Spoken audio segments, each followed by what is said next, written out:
Welcome, everybody, to another episode of PhinManiacs Live. I am your host, Louis Song, and with me, as always, is my co-host, Chad Ronnebaum, and regular contributor to PhinManiacs.com, Ian Berger. Gentlemen, good evening. Good evening, Louis. Hey, Louis. So, draft is over. Roster's kind of coming together finally. Have some kind of a vague idea, because there's still a lot of bodies that we're going to wind up getting thrown in at training camp. But I think we have a pretty good idea of what everything is going to look like now. So it was a great experience to be able to cover the NFL draft. I learned a lot, but now we actually have to get right back down to football here. And there's a lot of stuff to talk about. So we have to discuss the draft picks, ladies and gentlemen. So if you guys want to call in and give your input, of course, the number to call is 954-376-5704. We'll be taking callers all night long as we go live. And I believe around 8:30, Troy Drayton, former Miami Dolphins tight end, will be calling in to discuss his thoughts on the draft. And, of course, we're probably going to talk about, because, he's a tight end. So we're going to talk about Mike Gesicki and, of course, Durham Smythe. I think that's how you say his name, Durham Smythe. I'm not sure how you say his last name, but I'm going to just roll with it. So we're going to have a lot of stuff to talk about. And, of course, again, if you want to call in, 954-376-5704. We'll be glad to take your call and answer any questions you have. So, anyway, Minkah Fitzpatrick was the first-round draft pick, gang, and now I know that there were a lot of people upset that we supposedly let the Cardinals jump up above us to get Josh Rosen, who a lot of stories are coming out about him, about his attitude and the way he does things.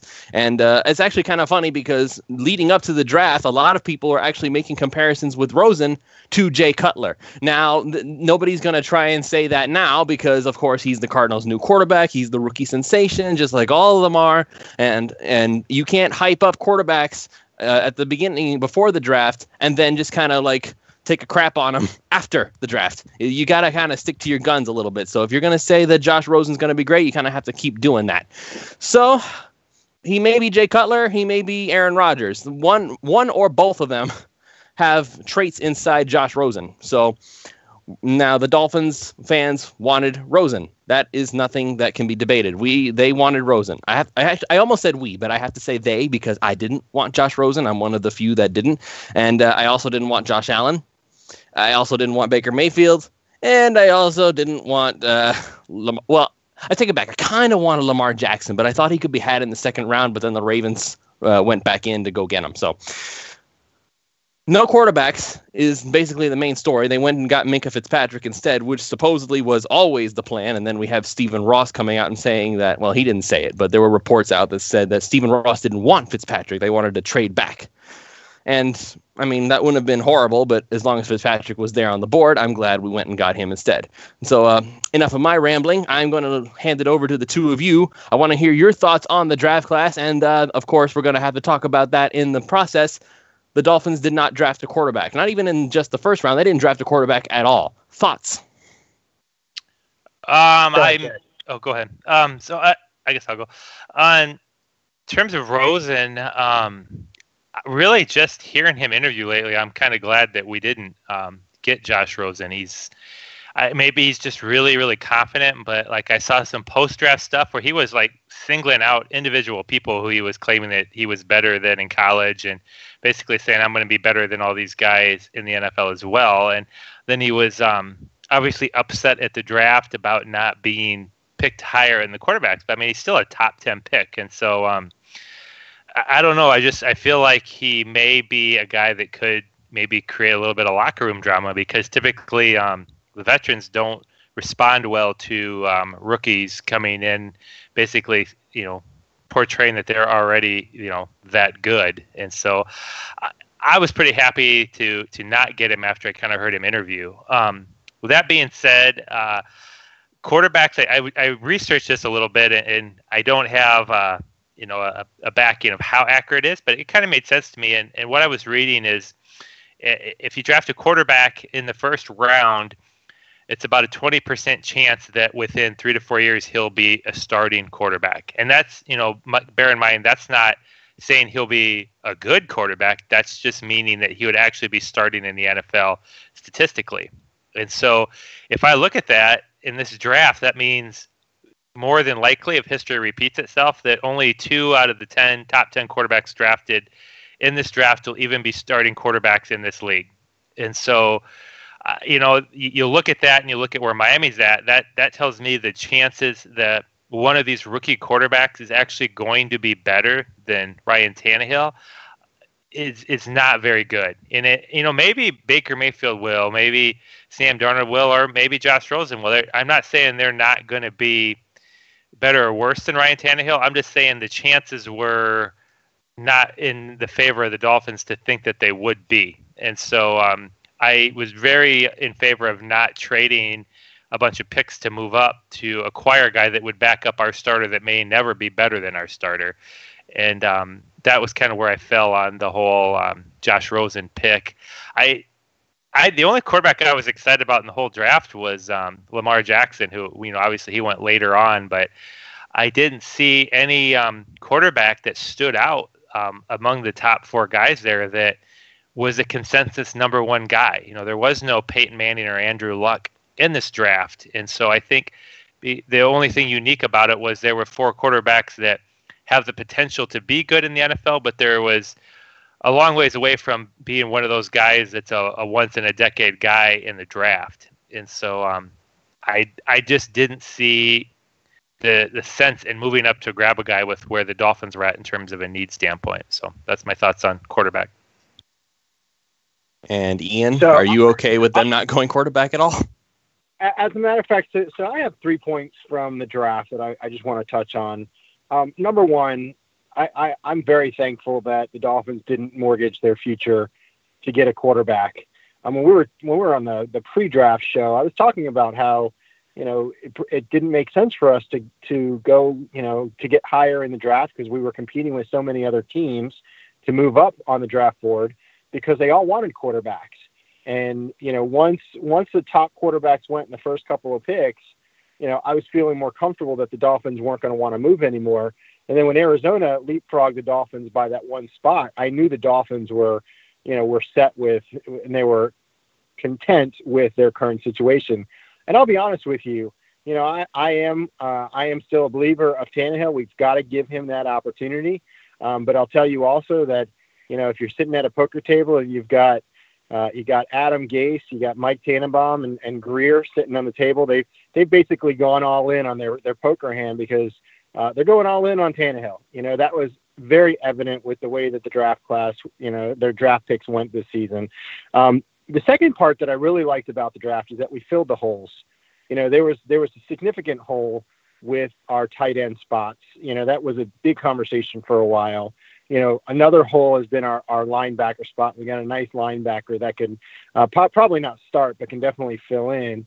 And then we filled our hole at kicker, and people don't think that that's that important, but when the games are close, which a lot of people are anticipating or hoping that the games are going to be close this season, you've got to have a kicker that has the experience and that can get the job done. And the special teams coach has basically said this guy can get the job done. The third part that I absolutely loved about this draft is that we've got at least 3 guys, if you count the kicker, and then you've got Mike Gesicki and you've got Fitzpatrick. You got 3 guys that are going to be starting. And the one thing that I absolutely love is you want guys that are going to contribute from day one. So if you can get, 3 of your picks at least that can start from day one, then you've had a successful draft in my mind. Now, of course, it doesn't mean that some of these other guys that were drafted in the 4th, 5th, and 6th rounds can't be contributors or can't start eventually. But if you can get guys to start from day one, you've done a great job in my mind. So I'm excited. I'm content, just as the Dolphins organization was with not getting a quarterback. But again, they're all in. We are all in Tannehill at this point because if he goes down, we've got a lot of question marks about who's going to take over. Yeah, I think that's the thing we have to talk about is that we are all in on Ryan Tannehill, and I think we have to add the proviso whether we like it or not. Now, obviously, you guys know me. I am one of the like-its, and there are a lot of people out there who are one of the nots. Actually, there is a commenter right now in our chat room, and he is saying this. His name is Jay Rose, and he says, "Kind of sad. I feel like the Dolphins are scared to give T. Hill any competition." He adds, "I just hope T. Hill is the guy you people think he can be, because if not, our season is a wash." Okay, I can't disagree with that last point. if Tannehill goes down, the season is a wash. There's no denying that, not even for a second. But this is the thing that people don't seem to realize is that most teams, I would even say 90% of teams that have their starting quarterback go down for the season, or even just a few games, the season is in jeopardy. That's not like exclusive to Miami. And to have a reliable quote unquote backup plan is not as easy as it seems, unless, of course, you went first round quarterback. And even then, that's not a guarantee.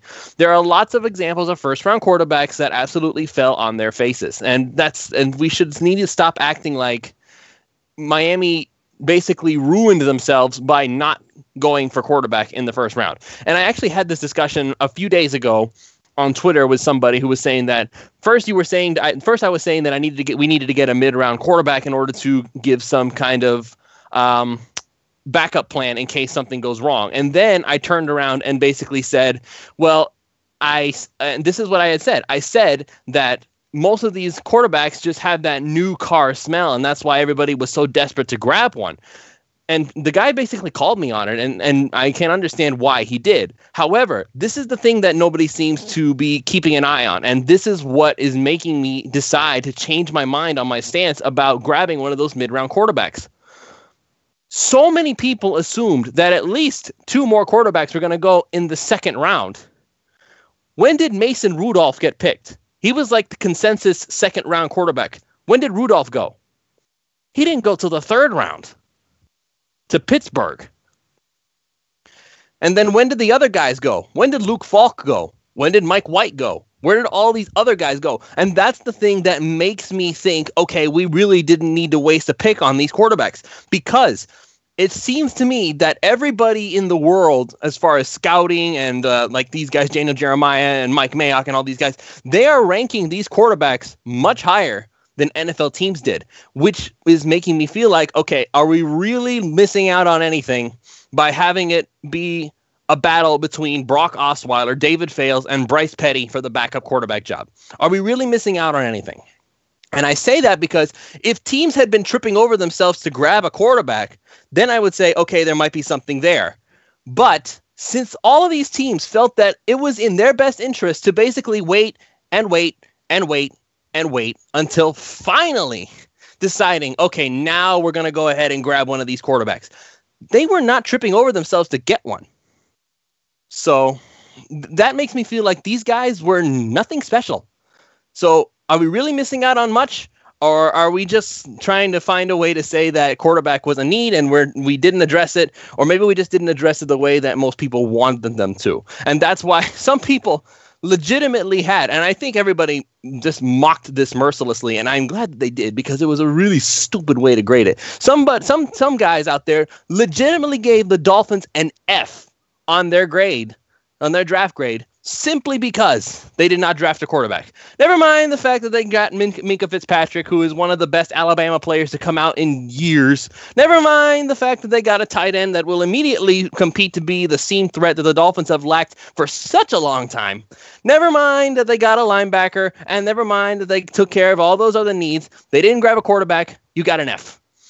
This is the thing that we have to remember, is that the national media views things differently than actual football people. The media views things as, this is something I've learned, they view things as what makes the media the money.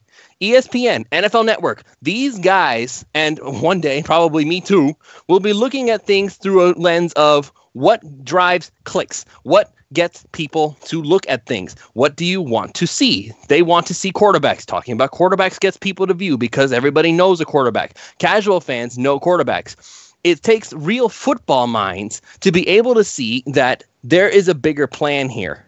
Now, you can say that the Dolphins didn't have a good backup plan if you want to, but that doesn't mean you F them. You give them an F because they didn't grab a quarterback? See, that's where we have this issue.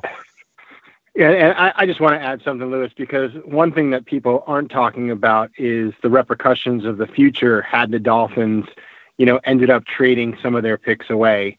Had the Dolphins had gone up to the top 5 picks to grab one of those quarterbacks, they probably would have had to, well, they obviously would have given up their first round pick, but also potentially 2 or 3 other picks either in this draft or a combination of this draft and next year's draft, and then you start looking at those other holes and they become significant weak spots. I mean, what if the Dolphins selected a quarterback early on, but they weren't able to pick up Mike Gesicki, right, or a good tight end?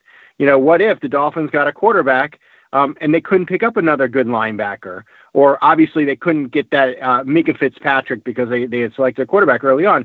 People don't talk about that, and you're exactly right. Where a lot of national media and a lot of Dolphins fans, unfortunately, are basically saying that it's a failure because the Dolphins aren't challenging Tannehill, or the Dolphins aren't planning for the future in getting an additional quarterback. Well, if they got a quarterback this year, what would he have done this year if Tannehill he's expected to have a good year? He would have sat on the bench for a year. There you go. You select your top pick is going to be sitting on the bench for an entire season, or possibly even more, depending on how Tannehill plays. So I think you're right. I do think it was a positive draft, even though the media is panning it because we didn't take the sexy pick, is what people would like to say, or we didn't make any splashes like the Dolphins have been known to do in the past. This was a non-splash, non-exciting draft for the Dolphins, but you know what? We got some great players, and that's what they're missing. And this is the mentality that I'm gonna piggyback off what you just said. This is the mentality that people have. It wasn't only about getting a backup plan for Tannehill just in case. I am positive that 90% of the people who were pushing for quarterback in the first round were not thinking backup plan in case Tannehill gets hurt. They were thinking best case scenario, Tannehill actually gets hurt again, and this rookie quarterback gets to prove that he's better than Tannehill all along. Worst case scenario is that the quarterback has to wait a year, and then the Dolphins will trade Tannehill to a team that desperately needs a quarterback, and then guess what? The rookie plays anyway. It was never, I feel like most of the time, and this is the part that gets me upset. It isn't the wanting a quarterback thing that gets me upset. It's the part where it says, we want a quarterback because we know Tannehill's not good enough, and no matter what he does, we want him out. That was the whole mentality that made me upset. And actually, I'm going to go ahead and read some more comments in the chat. There's a guy named Hunter, and he is asking, do any think that this year off will help Tannehill? He was only a starting quarterback for a year at A&M, and he was thrown into the fire his rookie year. This is his first time he got to sit behind and learn from a veteran. Okay, Hunter, I'm going to say this real quick. Tannehill was not learning from Jay Cutler. Tannehill did not learn anything from Jay Cutler, if anything. And this can be, I'm sure, proven by people in the organization. Tannehill was not learning from Cutler. If anything, Cutler was learning from Tannehill. Tannehill was seen on the sidelines going and talking to the quarterbacks. Okay, did you see this? Okay, and this is what you need to do next time. Tannehill was doing the teaching, not the other way around. So, if anything, Cutler tried to learn lessons from Tannehill. Now, you can try to argue that means that Tannehill's a horrible teacher because Cutler didn't do well, but Cutler was not teaching Tannehill anything. Sorry, I really don't think that had anything to do with it. And this is the other issue. Competing with Tannehill, I understand the argument. I do. Competition breeds success. I get that. I got it. I know that all the players I talk to always say that. Competition breeds success. Competition is what builds them up to be really good, players in the future. Got that.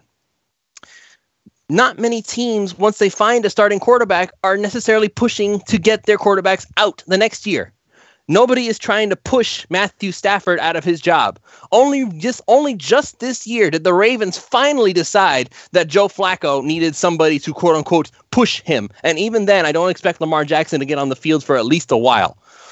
Who else out there needs competition, so to speak? Andrew Luck, he's coming off a worse injury than Tannehill. I don't see the Colts freaking out about getting him some competition. I don't see. Let's see, who else? Who else can we throw out there that who is basically on Tannehill's level and they're not getting competition? How about Andy Dalton? Nobody's trying to push him out of the way. And all of these teams, a lot of these teams have more success than the Dolphins. Is it because they made their quarterback compete, or is it because they built a team that can work around it? If anybody deserves competition, it's Blake Bortles in Jacksonville. But he just made the AFC Championship game, so nobody's going to bother him. And let me tell you something. If anybody actually thinks that Blake Bortles is a better quarterback than Ryan Tannehill, well, I've got some land in Antarctica I can sell you. Okay? For real. No, anybody who's in their right mind is not going to sit there and say that Blake Bortles is a better quarterback than Ryan Tannehill. Watch the two play. It is night and day who is the better guy. For real. You have to watch them play. And this is not all about record. It's not all about where did your team end up last season. Everybody likes to pick on Tannehill because he technically hasn't made a playoff appearance. Yeah, he did.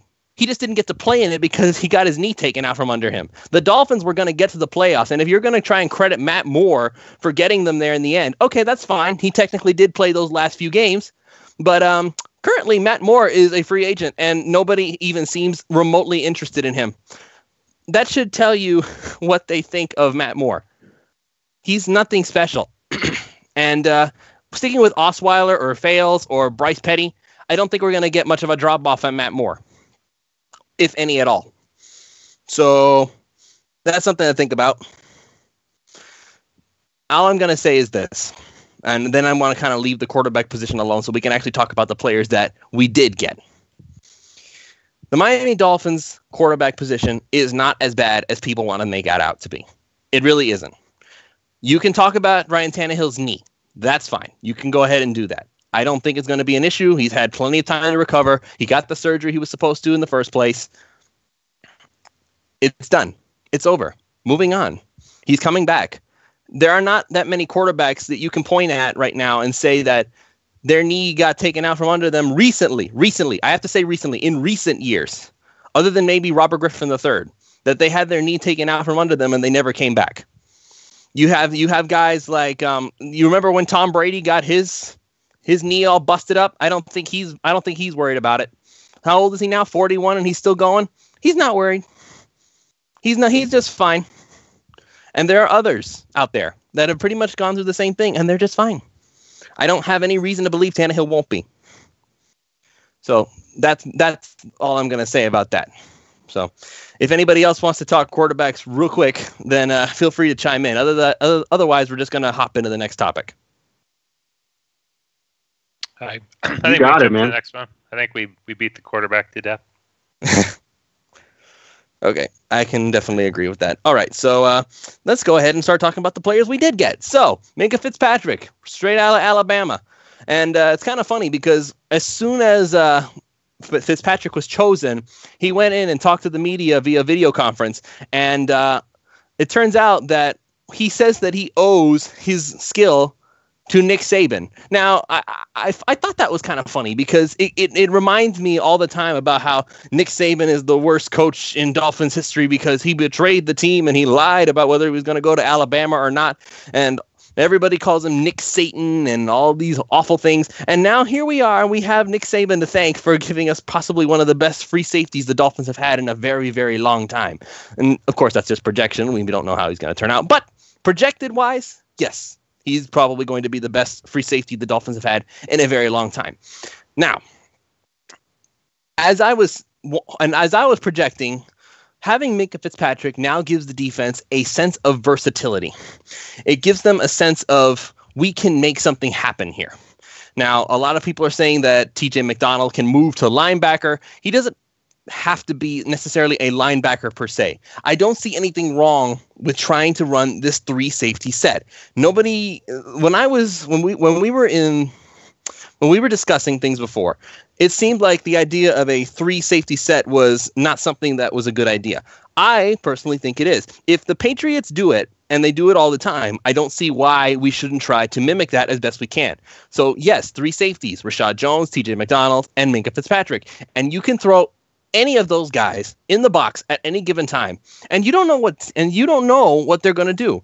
Offenses are going to have to look at, okay, which one is coming on the attack, which one is going on the blitz, which one is in coverage, which one's going to do what. And that's the mentality that I want to see this defense have, some level of creativity, some level of versatility.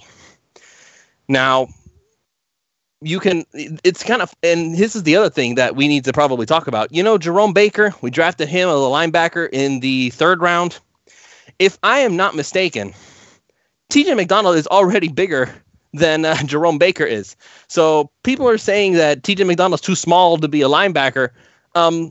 if I'm not mistaken, and please correct me if I'm wrong, but TJ McDonald's already bigger than Jerome Baker is, so he can definitely do that job. So let's hear some thoughts on Minkah Fitzpatrick. What are you expecting him to be able to do? Well, I think, Lewis, you're making a point. I don't even think you need to describe three safety defenses. That's how it works, because Minkah is stepping back. One thing is that was my number one player in the whole draft for the team. That's the player I wanted the most, was Minkah Fitzpatrick, and I was elated that we got him at 11, and the draft had to fall just right. It took the Browns deciding to take Denzel Ward 4 overall for Miami to get Minkah Fitzpatrick, because Denver was absolutely going to take Minkah if Cleveland had not done that. And what Cleveland did is they put what may be the best defensive player, arguably, because I think Minkah Fitzpatrick is the best defensive player in this draft. But obviously Bradley Chubb is very, very good from the edge. And I can't fault Denver for taking him in that position, because they may have been getting the best defensive player in the draft there. So getting him was amazing. And the reasons is that Minkah absolutely has everything you can want. He can tackle. He can cover man-to-man. He absolutely can play safety. And if anybody hasn't spent some time watching Minkah Fitzpatrick, not just highlight films of him from Alabama, but listen to him talk and some of the interviews, his football IQ is off the charts. I was just watching some video of him the other day talking to Damian Woody, and they were showing an interception that he had, and he was explaining what was going on, and the intricacies of the preparation he had was phenomenal. He was talking about how he had watched a bunch of film that week, and he realized where their two most likely spots they put the football in the formation were. He watched the routes as they took off the line of scrimmage, and he handed off the route to linebacker and fell back in the coverage and picked the ball off. And the recognition that he has is amazing. And what it does for the Dolphins is you can have Minkah Fitzpatrick on the field, and you can comfortably blitz a corner, or you can comfortably move him around as a chess piece, because he can play man, and he can come up and shut the run down on the corner. And so he is so versatile and so good at everything he does. He changes the defense completely. He absolutely does. Whether you use TJ McDonald as a linebacker, you take him off the field, I confidently will tell you right now, I'll bet you Minkah Fitzpatrick plays 95% of the plays this year on the field, provided he doesn't get hurt, because he's that good. Ian? So I'll tell you, what's funny is that we didn't talk too much about Minkah Fitzpatrick in the pre-draft show, and I think that was because we didn't expect him to fall as far as he did. Chad, you did mention at the end, I remember, if you could pick one player, you said Minkah Fitzpatrick, I think, was one of the guys that you selected at the end. But I'm in agreement. When you think about the last couple of years of the Dolphins defense and where our weaknesses were, the glaring weakness was in the middle of the field, where your linebackers were, and specifically, going against those big tight ends. I mean, I forget who it was last year, the tight end, I think, for Baltimore that had, I think, 110 or 120 yards against the Dolphins. They made him look like a Pro Bowl or a Hall of Fame tight end. And that was because, number one, we didn't have the right linebackers. Kiko was visibly slower than a lot of the tight ends. But secondly, we didn't have anybody in the back that could cover the tight end or come up to help if necessary. And I'll tell you, I am one of those individuals that is not happy with Nick Saban, but truth be told, he is the best coach in college football right now. And to hear the positive statements that have come out of his mouth over the last 2 years about this kid, it says something about him as a player, and it excites me as a fan about what we're getting as a player as well. The one thing that Nick Saban said, I was reading an article today.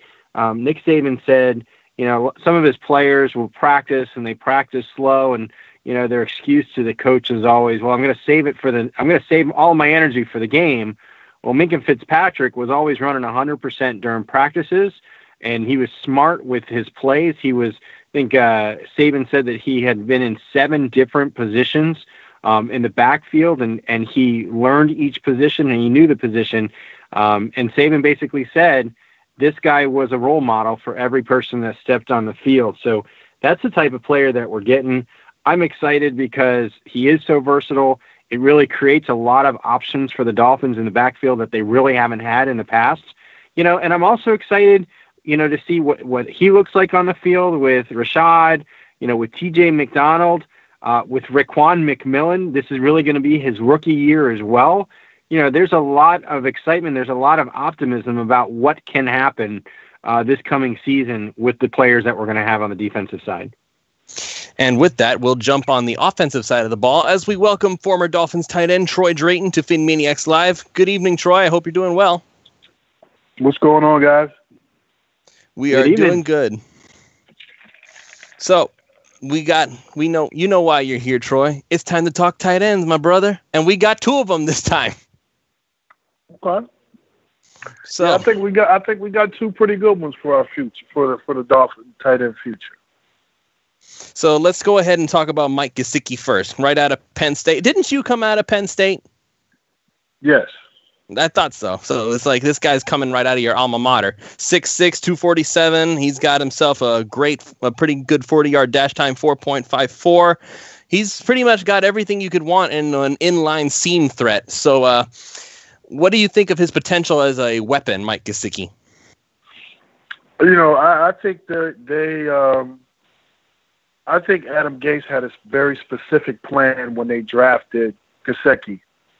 One thing about Adam Gase, if you look back at his past offenses, he's had good tight ends in his offenses.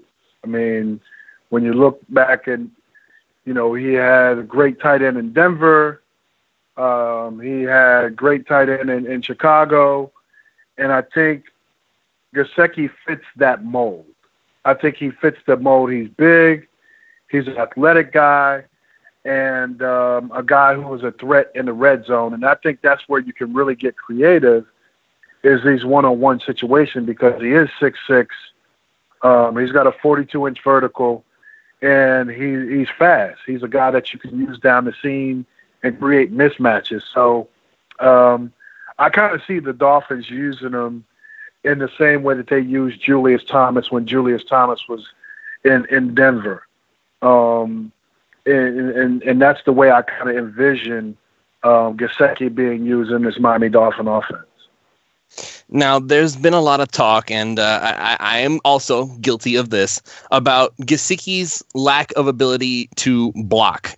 And he apparently was offended by my statement because I found out I was blocked by him, how ironic, before he was even drafted. So, do you see Gesicki's inability to block as a potential problem, given that tight ends need to be able to do pretty much everything nowadays?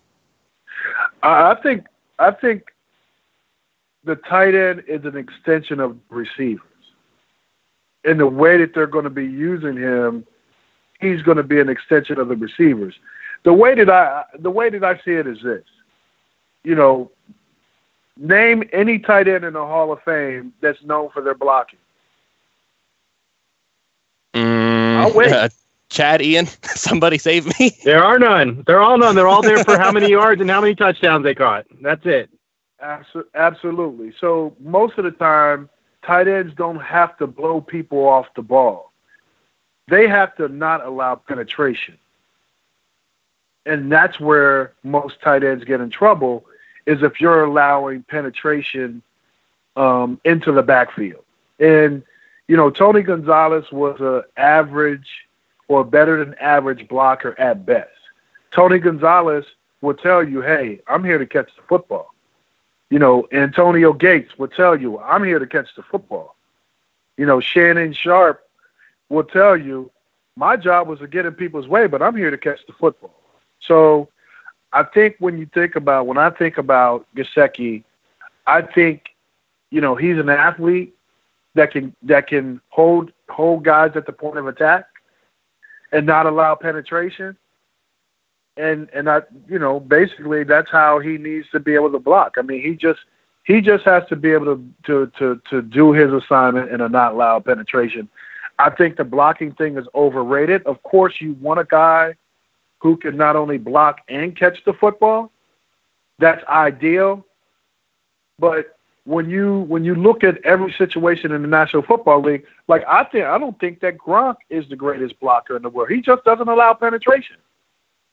So I think Gronk is better than an average blocker. But he's a guy, when you talk about Gronk, you're not saying, oh my gosh, did you see that block that Gronk threw to spring, Gillislee for a touchdown? No, you're talking about all the footballs that he's catching and all the touchdowns that he's catching, and you're saying to yourself, what is he going to do when he catches a touchdown? So I think that the whole situation is overblown. Listen, if the guy was – one thing that I know is this. He's not an Agnew. So I can honestly sit here and say that he won't be an Agnew. He'll be a guy that that's really going to make impact on this Dolphin offense. Okay. Hey, Troy, it's Chad. I had a couple questions since we have you on the show, and you obviously were an NFL tight end, have experience. Obviously, to me, it looked like Miami drafted Durham Smythe, most likely to replace the role that they had Fasano playing last year, and Gesicki, obviously, to replace Julius Thomas. Both those guys are coming in as rookies. I don't think it matters what position in the NFL. That's a significant jump no matter what program he played at. And so my question for you, having played the position, in your opinion, is it harder to take a tight end that's pretty good at maybe run blocking and try to coach him up to be a better route runner or a better receiver? Or do you think it's harder to take a tight end that's got a lot of good wide receiving skills and you have to coach him up to be a better blocker? Would you say there's one that's more difficult than the other? When I came out of Penn State, I had a receiver's mentality. And I wanted to catch the football. But I understood the importance of blocking. And I had veteran guys that knew my potential, and they worked with me every single day after practice until I got it right. So to me, it was a lot tougher to learn how to block than it was running routes because I already had a receiver mentality. So I really had to learn how to block. I had to learn how to get into a left-handed stance on the left side, even though I'm right-handed. So all of these things, I learned how to block when I was in the National Football League. So all the things that I did, it was on-the-job training. It was repetition. It was all of those things. So I think anybody can acquire the skill, whether it's blocking or route running, when you get more opportunity to do it. So I think with Gesicki, it's just getting comfortable blocking big guys, getting in their way, understand how to shield guys, because at the end of the day, all you have to do is get in a guy's way or hold your block for a few seconds to get that running back, and that running back makes a decision. He's downhill. Your job is done. And I think, with the kid from Notre Dame, I think he is a good receiver. I just think in the Notre Dame offense, they were just run heavy. So I don't see him as being primarily a blocker. Like, I see him as being an athlete. So you got two athletes, and I think you have two different perceptions of what these athletes are. I think they both can do what you say they can't do. They just need more repetition at it to be better. Okay, that makes complete sense. Kind of going along with those lines, this is not a common thing to bring two rookies in, and I know they picked up Gavin Escobar, and they've got players returning, last year like Marquise Gray, and it'll be obviously some training camp battles to see who makes that roster, but just from your experience in the NFL and the learning curve that you have to go through to both adjust to the complexity of the offenses and the talent level and the speed, how comfortable are you, as a guy who follows the Dolphins every day, do you think Miami will be able to run a lot of 2 tight end sets with Durham Smythe and Mike Gesicki with 2 rookies in there, or do you think that is going to be extremely challenging to think they could pull that off with 2 rookies right out of the gate? I think you can pull anything off as long as you have veteran guys. Like Gray is the Swiss Army knife. Gray can do it all. So Gray can inline block. He can catch the football. He can lead block out of the backfield. So ultimately, you could switch him in there, in and out, whether he's on the strong side or the weak side, and then you can add a third tight end in there. I would be surprised. I would see the Miami Dolphins running a lot of 2 and 3 tight end sets because, you lose a great receiver in Jarvis Landry, and you almost have to build packages in there for your tight end. And I think with Smythe and Gesicki and Gray and Escobar, like you have a good core group of guys who can do a lot of different things well. So I think you're going to see a lot of 2 and 3 tight end sets, especially when you get down in the goal line. Like when you get down in that red zone area and you got 3 tight ends in the football game, there's so many things that you can do with the tight end package. So I think they have a great mix of veteran leadership, and I think they have a great mix of youth. And I think you're going to see Escobar and Gray really teaching these guys the tricks of the trade to get them caught up to speed, because I guarantee you one thing, you're going to see both tight ends play a lot of football this year. So you don't expect – okay, so you're saying that Smythe is going to get playing time, but it's not going to be a battle for playing time, so to speak. It's going to – like obviously projected to start is Gesicki. He's like going to be the number 1 guy, quote unquote. But you don't see somebody like Gray and Smythe fighting for playing time somewhere down the line? I think that they're going to play a lot. It just depends on – the packages that they put in. But if the packages that they put in are really successful, you're going to see a lot of Gesicki, you're going to see a lot of Gray, you're going to see a lot of Smythe, you're going to see a lot of these guys. You're going to see a lot of different combinations of these guys because I think they're very versatile. They can do a lot of different things, and you're going to run a lot of different packages out of a 3 tight end sets or even a 2 tight end sets. So you're going to see them being mixed and matched, and I think you're going to see Gray in the backfield a little bit more. That way you can get all 3 guys on the field at the same time. So I think one thing about Adam Gase, he is a very creative guy when it comes to getting the best talent out on the field, and that's where I see him getting great talent out on the field and mixing things up, is getting all 3 tight ends involved in the game and also in his game plan. Okay, so piggybacking off. Sorry, go ahead. You were gonna finish something?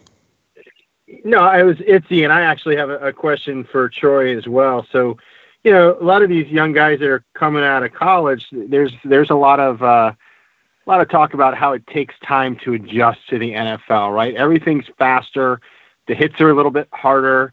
The practices are more difficult than what everybody is used to. So how long does it take for that transition to really take place? Is it something, and I don't think it is, but is it something that as you go through the preseason, you just start getting caught up? Is it, 3rd or 4th game that finally, things start clicking? How long did it take for you to transition when you came out of college, Dre? It took me a minute. Like, you're going to get a lot of repetitions in practice, and you're going to get a lot of repetitions in preseason because that's where you're put into live action. Now things are not scripted. So, most of the time plays are scripted. Well, all the time. The plays are scripted in practice. So you know exactly what defenses they're getting. You know exactly what adjustments should be made. So, it's kind of choreographed in a sense. But when you get into these real games, these preseason games, it's one of those things where you don't know what's going to be thrown at you. Most of the time, they're going to throw a base defense at you with a couple little twists. And that third game is when you're going to really see, what these guys are really made of. But I think it just depends on the complexity of the offense. And, and it's all about repetition. I think it's going to take them a little while to get adjusted. But I would say, because you figure they're playing just as many games in 4 preseason games in the first 5 or 6 games of the season than they played in their whole college career. So that's where they're kind of going to hit that wall. You understand what I'm saying? So I think it'll probably take all of preseason and maybe into the first or second game, and that's where that's where now all of these repetitions now have come in. They've been able to get these mistakes out, and they're not thinking. They're starting to react more than they think around that time. So it'll take them a few games. So I would say, all of preseason and maybe into the third or fourth game of the season. That's when you're really going to start to see things really click for them. So it really shouldn't take that long if they're putting in specific packages for these guys. So, that's what I really think. It'll take them a few months, though. The more they get here in the OTAs and all of those things, I think the better off they're going to be. And so, that's what I honestly think. All right. So, and Troy, you brought up earlier the importance of veteran leadership. Okay, so you and I briefly talked about this at the Dolphins Cancer Challenge Celebrity Golf Tournament a little while ago, and I'm going to ask you to kind of go into that again. There's been a lot of talk about the quote-unquote lack of leadership, the Dolphins needing leadership, this culture change that they're going through, and all of these basically buzzwords that are basically trying to say we were trying to make a change in this football team. So what kind of a culture change do you feel like Adam Gase is trying to do? Do you think that Adam Gase is more or less of a leader because he can't supposedly, quote unquote, work with these tough personalities that people are talking about with Ajayi and Landry? These guys are hardcore, kind of doing things their own way type of players who make plays. Do you think that Adam Gase is the kind of leader that this football team needs? Is he the kind of guy who can make things work? And how does he compare with coaches you've worked with? Let me say this about Adam Gase. There's no weaknesses in Adam Gase. Adam Gase is cut from the Nick Saban cloth. And at the end of the day, Adam Gase is very simplistic in his expectations of these football players. From what I understand, he has 2 rules. Be on time and play hard. How hard is that? How hard is it to screw those 2 things up? But guys still do. So when I think about Adam Gase, I think of Adam Gase has a old school coach mentality, and he has a very new school view on offenses and how to deal with football players. So I think if anybody thinks that he can't deal with certain guys, I think that's a fallacy.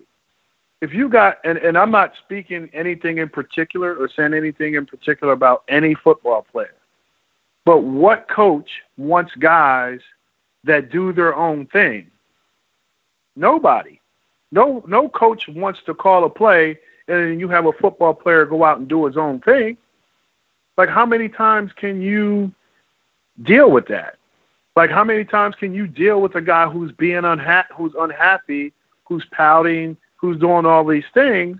Well, if that person doesn't want to be here, you might as well get rid of them. So the thing about it is, every coach is like that.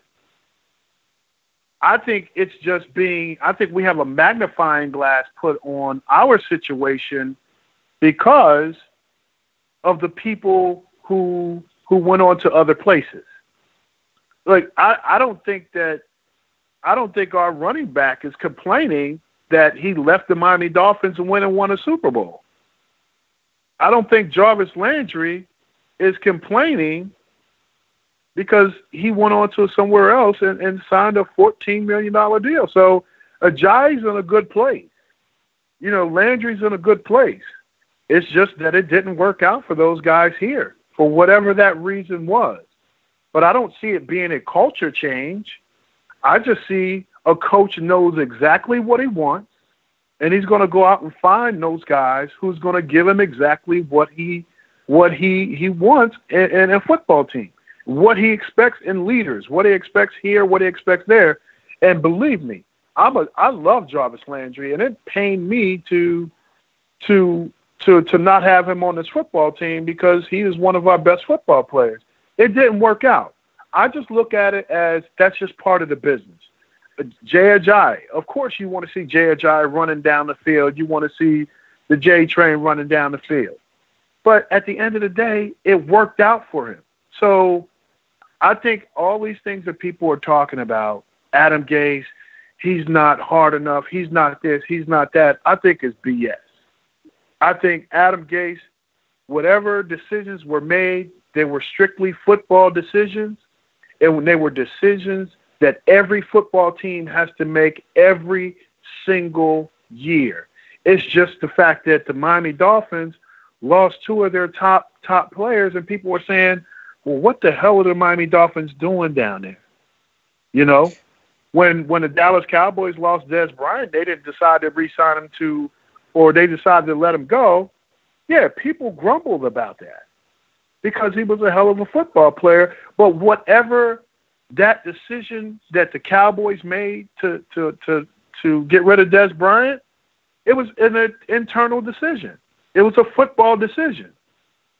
So I think people have to stop thinking about the decisions that are being made and making it personal. It's all about business. It's a part of the business of football. Every coach has to make difficult decisions. Every coach has to make difficult changes that are going to make his football team better. And I think there's no difference than what he's going through, than what Coach Gase is going through, than what any coach in the National Football League or any owner in the National Football League has to go through. So for people to say that there's a culture change, I think it's absolutely false. I think Coach Gase is as tough as they come, and I think people have nothing but love and respect for this guy. All right. Right, so, and I have to – I just want to agree because I think when you look at the way Gase is coaching his players since the first day that he became a Miami Dolphins head coach, you know, he's probably the first coach the Dolphins have seen since Nick Saban and prior to that, Don Shula, that really held the players accountable. don't really leave out set the Jimmy Johnson. That's Troy's coach, man. Yeah, well, Jimmy Johnson was good. Yeah, he was good too. So yeah, I'm sorry, I didn't mean to leave him out, but no.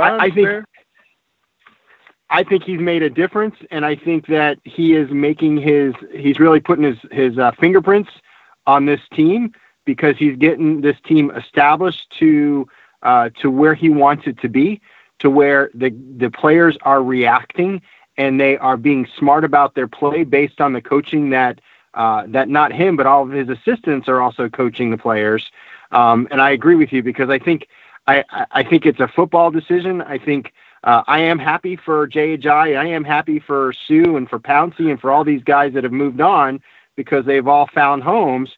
But I think at the end of the day, our team is going to have the opportunity to grow with some of these new players who Gase feels like he can truly coach and he can bring them on board with that team mentality. Man, let me tell you something. It is so hard to lose a guy like Mike Pouncey.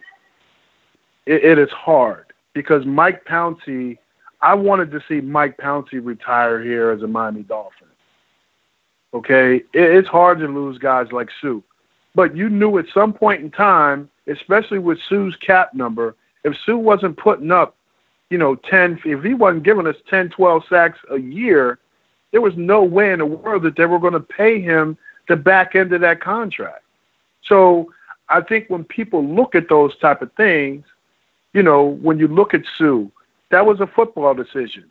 When you look at, Pouncey, of course, it hurts to lose a guy like Mike Pouncey because this is a guy that you drafted to be.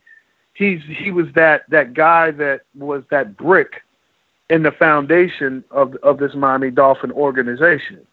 You hate to lose a guy like Jarvis Landry, another guy who was a brick.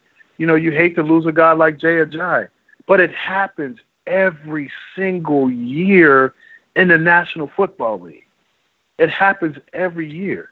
So, as much as I hate to lose these guys, I understand that it is a part of the business. It's going to happen every single year, whether it's the Miami Dolphins, whether it's the Patriots, whether it's the Chargers, whether it's the Pittsburgh Steelers. No matter what, there's going to be those decisions that have to be made by general managers, by head coaches, and by owners.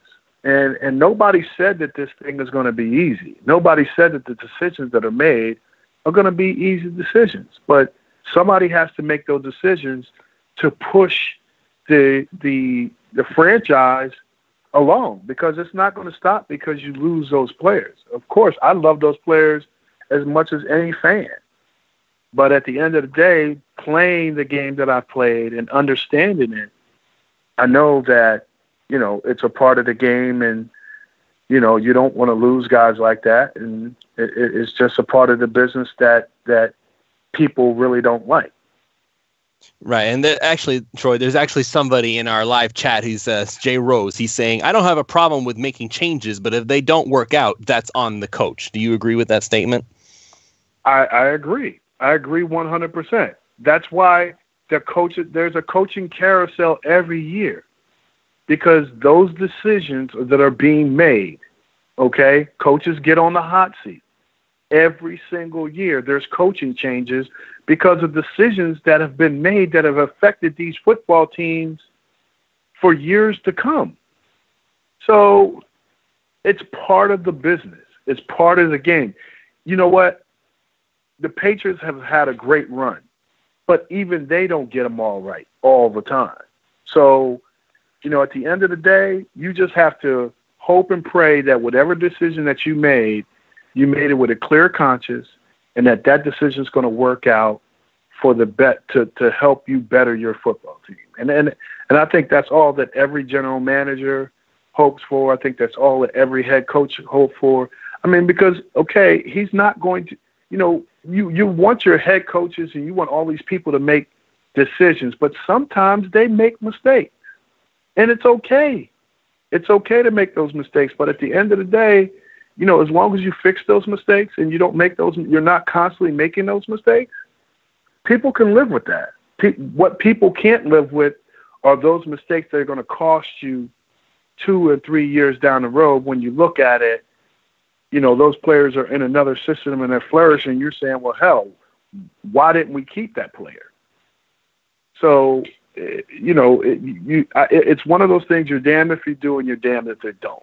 So, there's a lot of factors that you have to factor into this game when it comes to salary cap, when it comes to, just decisions that you have to make as far as personnel and all of these things. And they're not easy decisions. And that's why, head coaches, general managers, and all the guys get paid the big bucks. They get paid the big bucks to make those decisions. To go along with everything you guys just said there, one thing that I felt pretty good about with Adam Gase, and maybe it's because he followed Joe Philbin, and I liked Joe Philbin as a person, but he really struggled, I think, at making the decisions you're referring to right now, Troy, the difficult decisions that you've got to make on who to let go and who to keep. And one thing I have noticed the last 2 years, both year we made the playoffs and our last year, is both years this team struggled with execution, especially early on in the season. There were a lot of mistakes. And last year, I can't even say whether it was the talent on our team or not, because there were so many mistakes being made. You don't have to be a football expert to see linemen committing penalties, to see receivers not in the right spots on the routes. And Adam Gase, to his credit, cleaned house. He replaced a lot of assistants this offseason. It came to a head last year, Chad. He basically told everybody, like, everybody is not studying the way they're supposed to, and he was sick of it. He even said it in the press conference.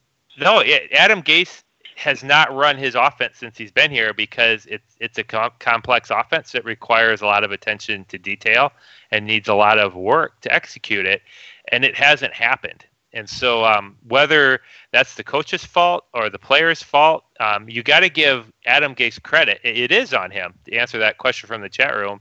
This is Adam Gase's team now, and what he's chosen to do is he's chosen to bring in people that are going to at least know what they're doing and be in the right place at the right time, even if they're not the fastest or the strongest athletes.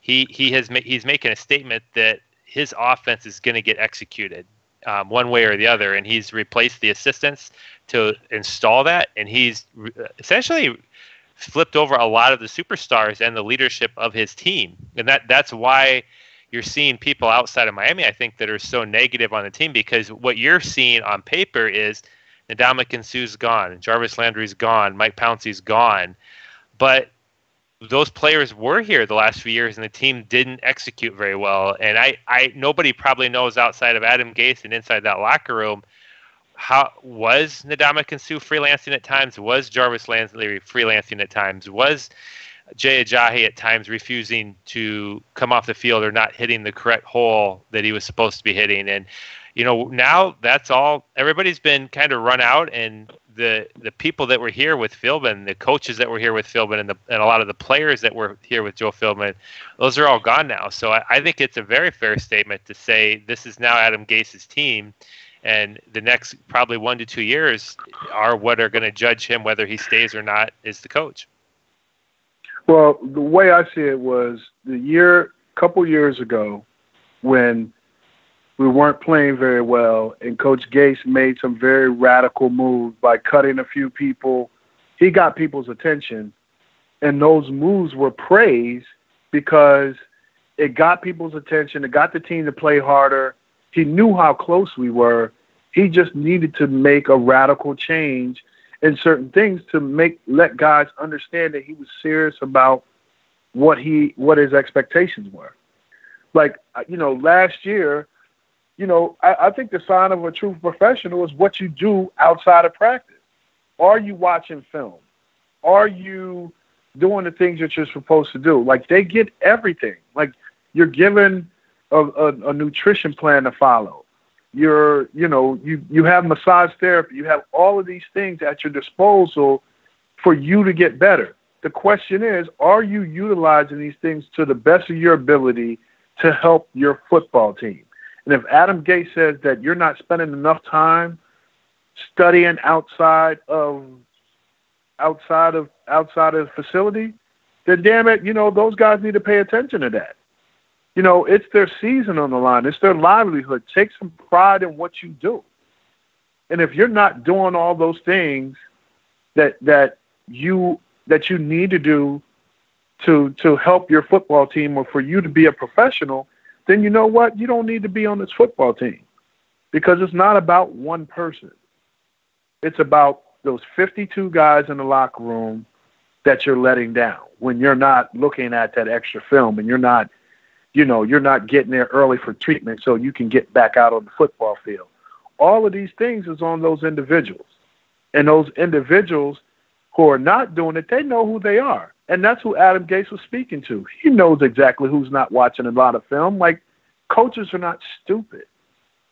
Like, they're given every tool in the world to help them succeed. You got iPads, for God's sake, where you have all these things being downloaded and sent to you.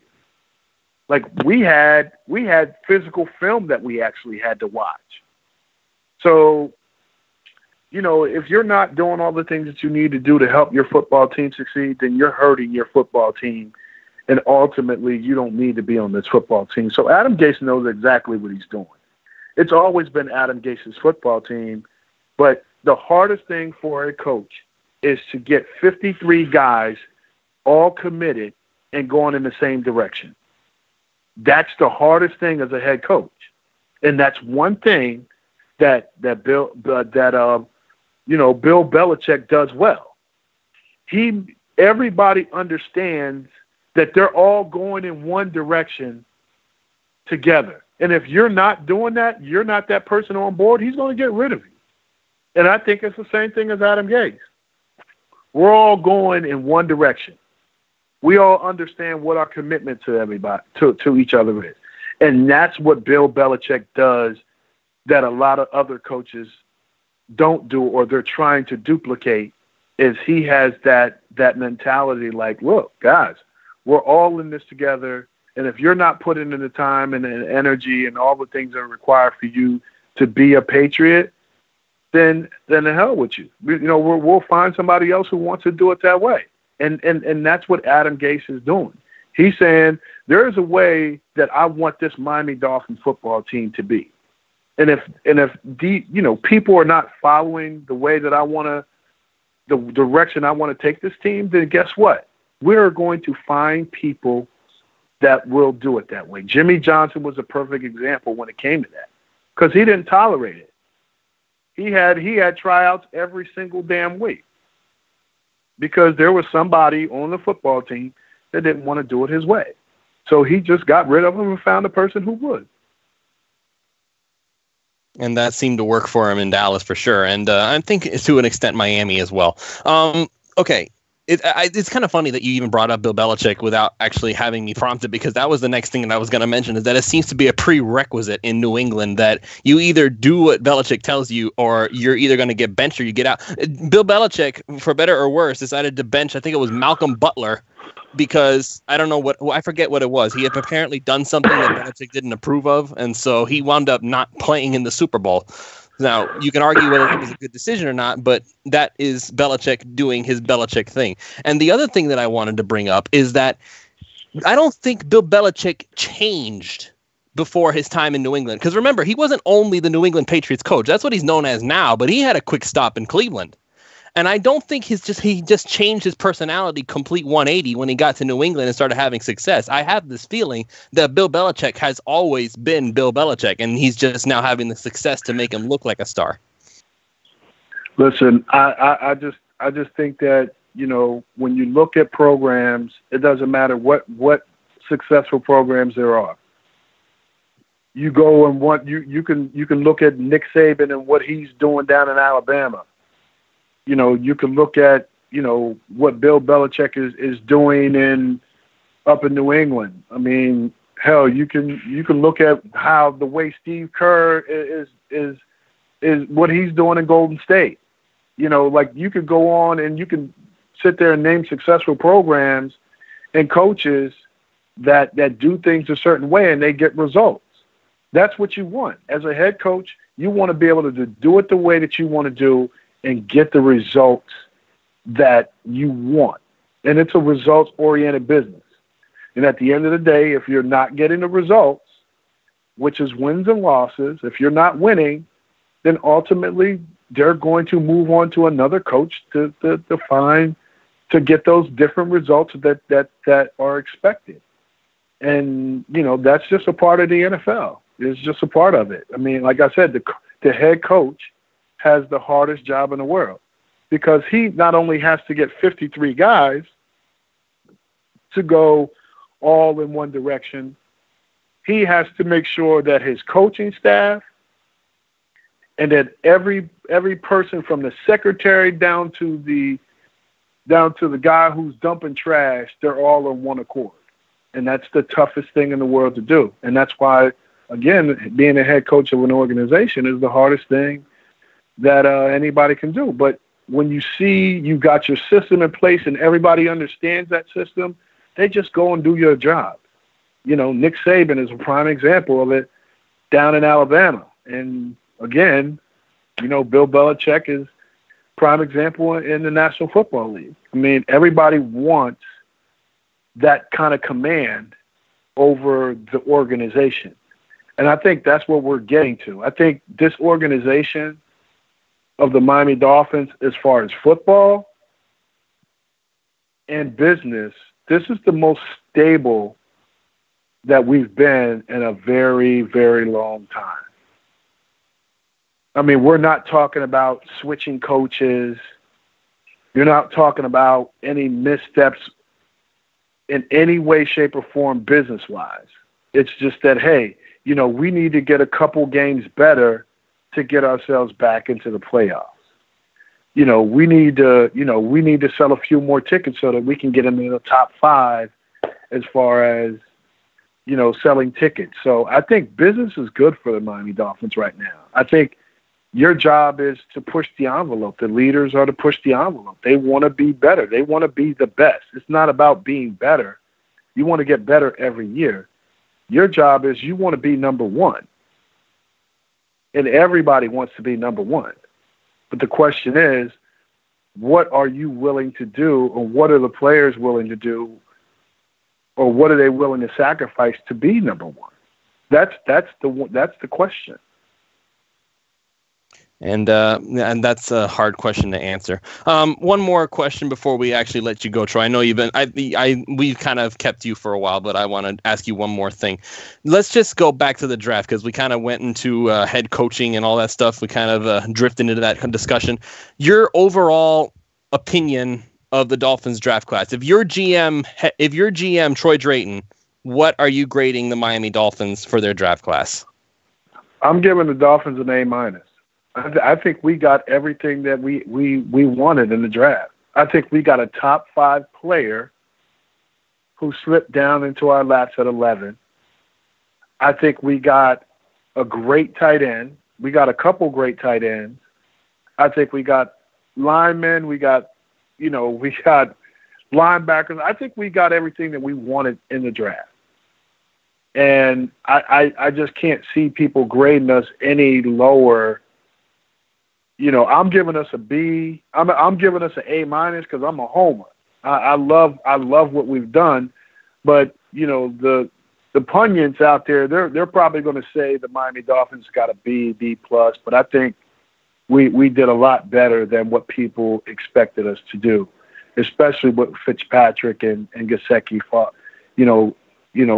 Getting these guys like that really put us in some rare air, and I think we're going to find some gems in those later round picks, and we hit on a couple of those, and a couple of years from now, and you're going to say, "Damn, Troy was right. We graded out pretty well in this draft."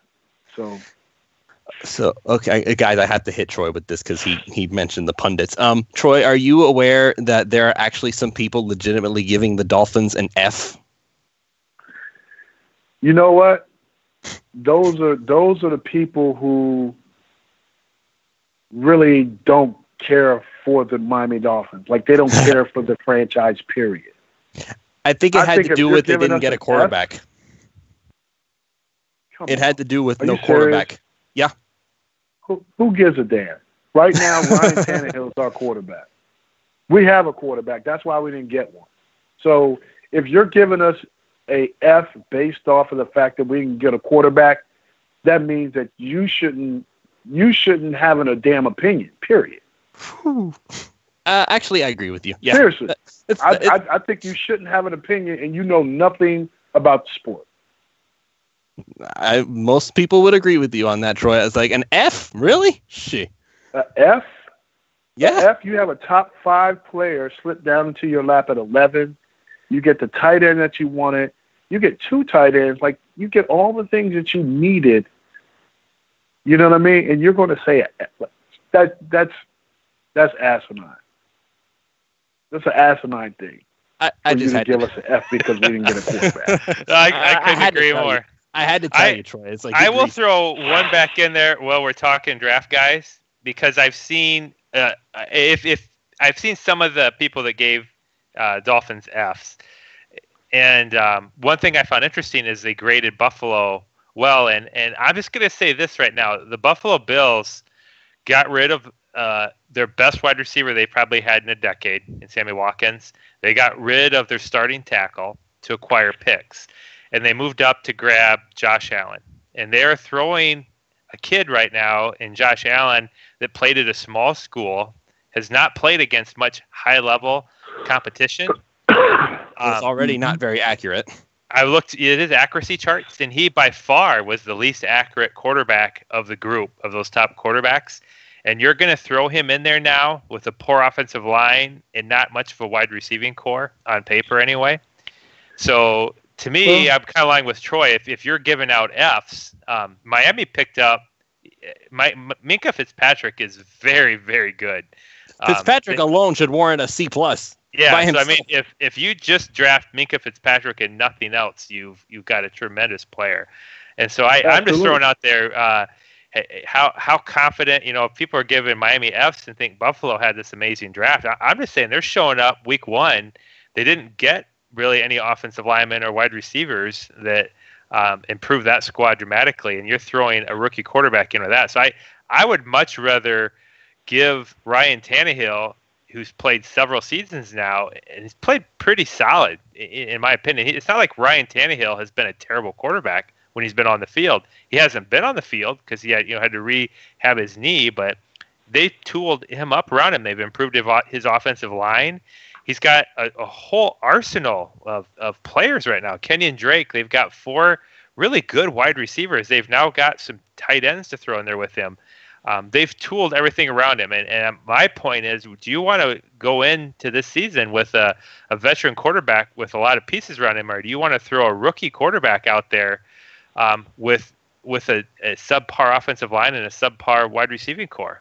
So I just say that when people are drafting, I can't agree more with Troy. It's like, what are you looking at when you're throwing grades out like Fs on teams like that?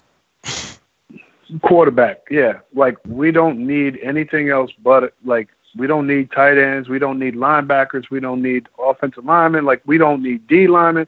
Like, all of these things, I think all the moves that we made, the Miami Dolphins had a very good offseason. And things haven't stopped. I mean, it hasn't stopped yet. I mean, at the end of the day, yeah, they're still bringing guys in. So I think, like I said, if you gave the Miami Dolphins an F because we didn't get a quarterback and we got everything else, then you know what? Like I said, you don't even deserve an opinion, period. And I couldn't agree more. Thanks, Troy, for coming on, brother. I'm sorry that we kept you for so long. Like, I had intended for you to be here like maybe half an hour tops, but we pretty much took up your whole evening. So I want to thanks for being patient with us. All right, man. No problem. All right, brother. Thanks so much for coming on with us. Thank you, Troy. All right, see you guys later. All right. Thanks. All right, bye. Bye. All right, so that was Troy Drayton, former Miami Dolphins tight end, and I kind of feel a little bad for keeping him as long as we did, but once again, Troy is definitely not boring, and I love how he just said, "Are you serious?" Yes, I'm serious, Troy. They gave Fs for no quarterback. It's like he's just as dumbfounded as we were, and I love that. The one thing that he didn't mention and we haven't mentioned yet is, let's say, God forbid, Tannehill, this is his last season as a Dolphin, right? When you bring in a new quarterback next year, what kind of team are you going to bring him into? Right. You talked about the Buffalo Bills bringing in this rookie quarterback where they have no team around the rookie quarterback. He's going to get his butt beat up because he's got no offensive line. He's got nobody to throw to. If you get a young guy, or even say you get a free agent next year some way, somehow, if something happens with Tannehill, you're going to have guys that are excited to come to the Dolphins because we have a lot of pieces now around a quarterback that can make a lot of people successful. That's something that nobody really wants to talk about. And I think the problem is that there were so many quote unquote top guys. There were like 5 quarterbacks. I think it was 5, right? Nobody else. 5 quarterbacks went in the first round. I think that's a record for the NFL to have 5 quarterbacks go in the first round. So if I'm not mistaken. So that's the problem that people are having, is that we missed out on supposedly this incredibly talented draft class. And people are saying, well, next year's draft class isn't nowhere near as talented. If the Dolphins are in the position next year that they actually need to draft a quarterback, I am sure that there's going to be at least one that is going to be hyped up and talked about, and everybody's going to think that he's the next millennial quarterback who's going to light up the NFL the first time they get there. I don't know how many times I've said this on the show, and I'm just going to have to keep saying it until it gets into people's heads. How Jameis Winston, when he came in, was supposed to light up the NFL and change the way things happened. He hasn't done that. Not even close. Some would argue that Marcus Mariota has done well with less than Jameis Winston. Now, he didn't do very well last year, but again, that's a result of the rest of the team, not necessarily Mariota himself. Who else can we talk about? Andrew Luck. He's had a fair amount of success, but every time he runs into New England, he falls apart, and now his shoulder's falling apart. So great. So much for Andrew Luck lighting up the NFL forever for the next 2 decades. Let's see. Who else can we throw out there? Matt Stafford. RG3. RG3 was another one. Russell Wilson is probably the best of that bunch. Right. I just want to make one point in everything you're saying. Just my last thoughts on the quarterbacks, I didn't say much, is Miami didn't have the option to grab a quarterback without giving up more than just their 11th overall pick. And so Josh the Rosen rounders weren't worth much. No, and okay, so if Miami has Baker Mayfield or Sam Darnold there at 11 and they don't take them, I can understand people being upset because getting franchise quarterbacks is extremely valuable. And I'm always of the mindset, if you can grab a franchise quarterback and it's of good value, absolutely. But Baker Mayfield went number 1 overall. Sam Darnold went 3 overall. Those quarterbacks were not within the Dolphins' reach without giving up future number 1 picks. And it would have been a lot to give up. And people like to throw out John Madden football types that say, well, you should trade Ryan Tannehill. Who knows what teams would have wanted? I'm just saying it would have been very expensive to move up. And you can't just decide, well, I want to trade this specific person to move up because the teams that are up there may not want that person. And so the only quarterback Miami realistically had shots at, where they obviously had a shot at Josh Rosen. But as I said to start the show, his personality, the interviews he's been given, I question. I mean, he feels a lot like Ryan Leaf to me right now with some of the stuff he's saying because it's not that smart. Maybe he is a really smart quarterback, but he's saying things. They're not putting him in a good position in the NFL to succeed. And for the other things I just mentioned with Josh Allen, he's a small school quarterback that hasn't shown very well in accuracy charts. I think the chances that Josh Allen is going to be a better quarterback than Ryan Tannehill are much more likely he's not than he is. And it's no knock on Josh Allen, just historically and statistically, the chances of that aren't very high. And so for Miami to trade up to get him could very easily be giving up a future number 1 pick or some high picks to move up and grab a guy that has a high likelihood of not even being better than Ryan Tannehill. So I just like to point that out. You know, everybody wants these quarterbacks. I do too. I'd love to have Aaron Rodgers. I would absolutely trade Ryan Tannehill for Aaron Rodgers. Absolutely. I would love to have these top guys, but they have never been attainable. It was not like Miami can just go get Andrew Luck or they could just go get Aaron Rodgers. And it took years to develop Aaron Rodgers. And so, you know, does Miami need a better backup? Absolutely. I'm not happy with Brock Osweiler and Bryce Petty. Those are not very good quarterbacks. But as you pointed out earlier, Lewis, who's the Patriots' backup quarterback right now? What's their plan? You know, they got rid of a potential franchise quarterback in Garoppolo. And I'm pretty sure their guy is Brian Hoyer right now, for the record. Well, yeah, and so is Brian Hoyer better than Brock Osweiler or Bryce Petty? I don't think there's a big distinction between them right now, if you had to throw one out there. The reality is, if Tom Brady gets his knee blown up the first game of the year, the Patriots are probably going to struggle a lot more. And that's true of the Green Bay Packers. That's true of all these teams with starting quarterbacks. And so I would have loved to have grabbed a quarterback, but the reality is once you pass, you know, the top guys were gone. You know, when Sam Darnold's gone and Baker Mayfield's gone, you know, now if you're getting into the second and third round, you're becoming even less likely. You know, Mason Rudolph, as you pointed out, dropped to the third round. And you know, when you start getting into these guys like Luke Falk, you know, the chances of Luke Falk being better than Brock Osweiler and Bryce Petty isn't really that high. It's not very good. And so I'm just of that mindset right now. If you're in a position in the draft, and you can grab a franchise quarterback, who you feel pretty good about, you go for it. And Miami absolutely should have grabbed Baker Mayfield. They absolutely should have grabbed Sam Darnold if they had been there at 11. But the reality is they weren't. And so you just go on, and if one of them presents himself, you do it. I think the team that made a mistake in this draft was the New York Giants, because they passed on a franchise quarterback at 2 with Eli Manning at the end of his career. Whether or not that'll work out or not, I don't know. It's not that they didn't get a good player, but it's not that often you're in a position to get one of those franchise caliber rookies without having to give up a substantial number of picks. And some teams have pulled it off and some teams haven't, but I don't think Miami was in a position as a franchise to give up that much capital, especially in an era where your rookies are crucial because of salary cap, because they're cheap players. If Miami had given up multiple picks to move up, the chances of that setting back their franchise is much more likely than the chances of them getting the next Aaron Rodgers. Right. So let's go ahead and talk a little bit more about the actual draft picks. Now, we talked about the tight ends with Troy, and we talked about Minkah Fitzpatrick a little bit.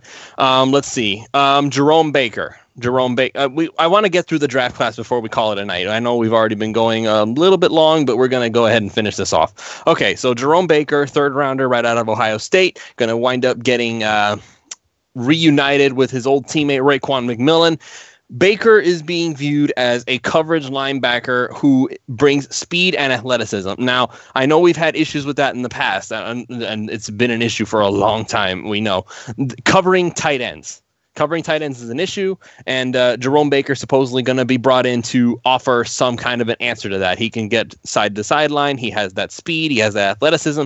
His size is a little underwhelming. Like I mentioned before, I believe T.J. McDonald is actually larger than him. I haven't checked their actual measurements yet, but I think McDonald's actually bigger than he is. But Baker has those linebacker instincts. Now, what do you expect from Jerome Baker? Do you expect him to get a lot of playing time at right off the bat, or do you see him getting beaten out by the likes of Stephon Anthony? I definitely don't see him getting beat out by Stephon Anthony, Lewis. But I've heard some people high on Stephon Anthony. But here's the thing: we were playing Kiko Alonso out of position last year, who is not well matched up to be doing man-to-man coverage with tight ends. We just did not have athletic linebackers because Raekwon McMillan was hurt and Lawrence Timmons did not work out, and Ray Mahuga was out of shape before he got. Can I say something real quick, Chad? I don't mean to cut you off. I don't want to cut you off. But okay, Mauluga, yes, he was a mistake. He was out of shape. He was. It took him weeks just to get himself in shape, at least decent shape, not even really good football shape, just in decent shape. So Mauluga was definitely a mistake. I kind of feel it's wrong to say that Lawrence Timmons didn't work out. Let me put it to you this way. If I had the choice between Lawrence Timmons for another year and Kiko Alonso, I would still pick Timmons. You would be very wrong, Lewis. Very wrong. First of all, he skipped the first game. I agree. Besides that, I get that. That was an issue.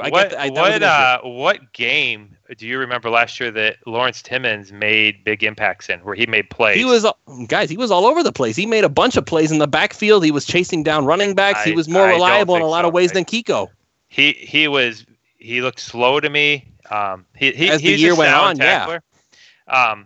This is not somebody that was an impact player or a leader and a linebacker. And I don't know. I think we're being a little too harsh on Timmons. I understand that he kind of went off the rails that first week. I get that.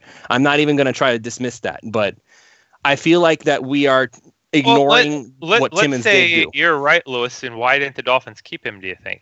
Because Kiko's contract is harder to get out from under than Timmons.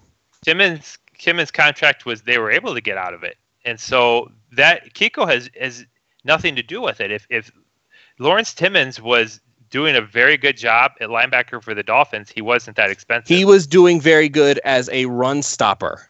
I'm not trying to say he was a coverage linebacker, but neither was Kiko for that matter. My point is not that. I will go on the record and say any team that has a player that's doing a good job at the contract Lawrence Timmons was at will keep him. So I have to say the team disagreed with your opinion because he's gone. So with that being said, that's going off on a tangent. The point I'm making is Kiko Alonso was put out of position, and trying to cover tight ends. And Stephon Anthony supposedly is supposed to be a good cover linebacker, and the team chose to not have him doing a lot of that still. And so for that reason, I don't think Stephon Anthony is really doing that great of a job in the team's eyes, because obviously they went ahead to replace him in the draft, and they didn't play him when they were playing slower linebackers and putting Kiko Alonso out of position.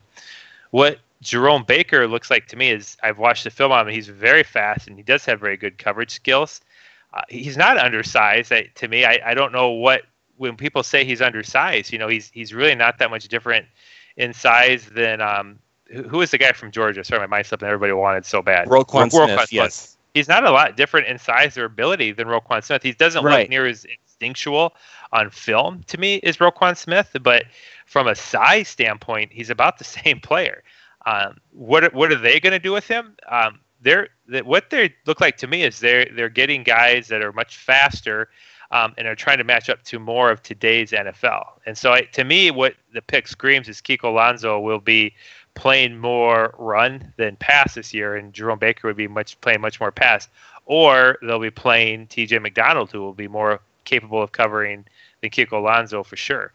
So to me, he's going to be a situational guy. You're not going to see Jerome Brown coming in and playing 80-90%, or sorry, Jerome Baker, forgive me. You're not going to see him coming in and playing, I think, a high percentage of all the snaps.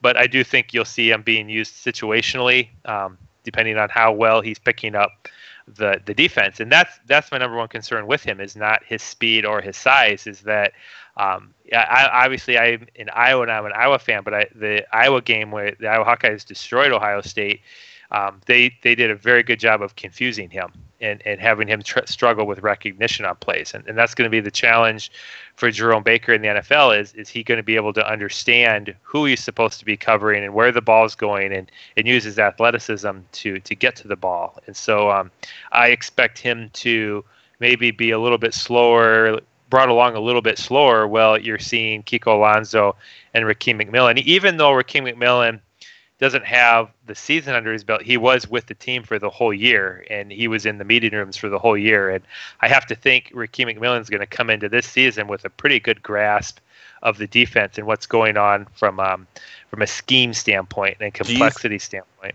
Do you think Raekwon's familiarity with Baker will have anything to do with it? I think it's fun that they played together at Ohio State, but I think our linebackers as the three of them are by far and away the most athletic linebackers we've had on the team in a decade. And so we finally have linebackers that actually can cover, which has been an issue for years. We just have not had athletic linebackers. And so bringing him in, to me, was a big thing because he is an athletic linebacker. Now, I don't see him being the Mike and playing a lot of run defense. Obviously not. He's not going to be playing on the strong side a lot because you're talking about Baker. Yeah. So he's a situational guy. He'll get put in there. He can cover. If we want to run 3 linebacker sets and have him matched up man to man on a tight end, I think he can do that. But we don't have to anymore. I mean, that's just an option we have now because we can match Minkah Fitzpatrick up on a wide receiver and have our safeties now cover a tight end if we want. And so, or a corner even cover a tight end because Minkah gives us a lot more flexibility with his multitude of skill sets that he can do without having to come off the field. And that's what this is all about is it's hard to play in today's NFL when you have a 2-down linebacker that can really play the run, but he just can't cover, for his life. Or if you have a safety who's really good at coming up and stopping the run, but he struggles in coverage. In today's NFL, you need to have guys that are capable of doing both, or the Bill Belichick's and Tom Brady of the world just do what you have out there. So if you put a linebacker that can't cover, they throw. If you have smaller players that struggle in run defense, they pound the football at you. And so having players that can do both is critical. And getting Minkah and Jerome Baker, I think, make Miami a much more flexible defense is the story there. Yeah, right. and I got to go back to what you started, Lewis. Remember that Lawrence Timmons was in his natural position. Kiko Alonso, once Raekwon McMillan went down, he had to change his position and he looked like a fish out of water. So you can't use just last year as a comparison for the two. But I digress, and I will talk about what we're doing with Jerome Baker. I think when you look at the linebacker position, and you've got that mixture of Kiko, Raekwon, Stephon Anthony, Jerome, and also Mike Hull. You can't forget about Mike Hull. He's a great. He's not going to be your starter, but he's going to fill in. I think it's all going to be package based. I think it's all going to be, whoever looks the best during practice, whoever looks the best on the field. I don't think Jerome Baker is going to come in as a starter. I wouldn't be surprised if he doesn't start at all this coming season, unless someone gets hurt. I think you're going to see Stephon Anthony. Obviously, if I remember right, I think they just declined his 5th-year option. So they basically told this kid, this is your opportunity to prove yourself, and I think he may actually step up. We'll have to see how that turns out. And then you're going to put Kiko back in his natural position. And then Raekwon, this is his rookie season. And I know you said he's been on the sideline, but actually for us to have an opportunity to see what he does on the field, this is his rookie season, and it's going to be great to see him out there. And from all reports, it sounds like he has healed extremely well. So we should see the young man that we expected to see last year. And I think our defense is going to look so different, and people aren't realizing the difference that our defense is going to look this year. You're going to have a solid linebacking core. You're going to have all of these options in the backfield, in the corner and safety positions. And we're going to have a strong defensive line. Even though we lost Sue, we still got some strong players in there that are going to be able to step up. And we still got the ageless wonder, Cam Wake, kind of leading that defensive line. And Godchow, he showed some flashes of brilliance last year. So I think that the defense is going to be solid. I think Jerome is going to not be a starter this year, but he is going to be a significant contributor.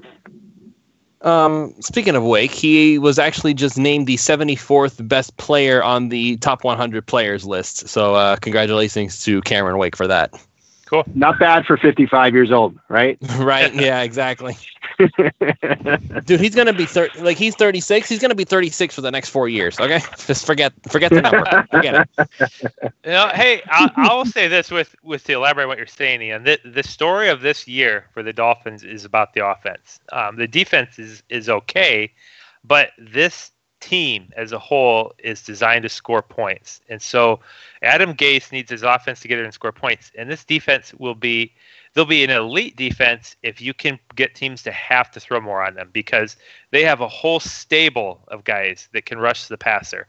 Not just their defensive ends, but they have some fast linebackers that can rush the quarterback. Minkah Fitzpatrick looked on film like he is really good at rushing the quarterback. Rashad Jones can attack the quarterback. And so what Miami wants to do is force teams to have to pass against this defense. What they cannot do is, as last year, do these 3-and-outs and have these games where the other team has the points are really, really close, or the other team has a 3-point lead, because the way to attack Miami's defense hasn't changed. It's you bring in big offensive linemen and you pound the football at them, because they don't have big linebackers, and we have undersized defensive ends that are more guys that are fast off the edge. They're not guys that are real powerful guys that can stand people up and set the edge as well. And our defensive tackles are much more gap penetrating defensive tackles that can push the pocket that way. They're not guys that are going to just shove linemen back off the ball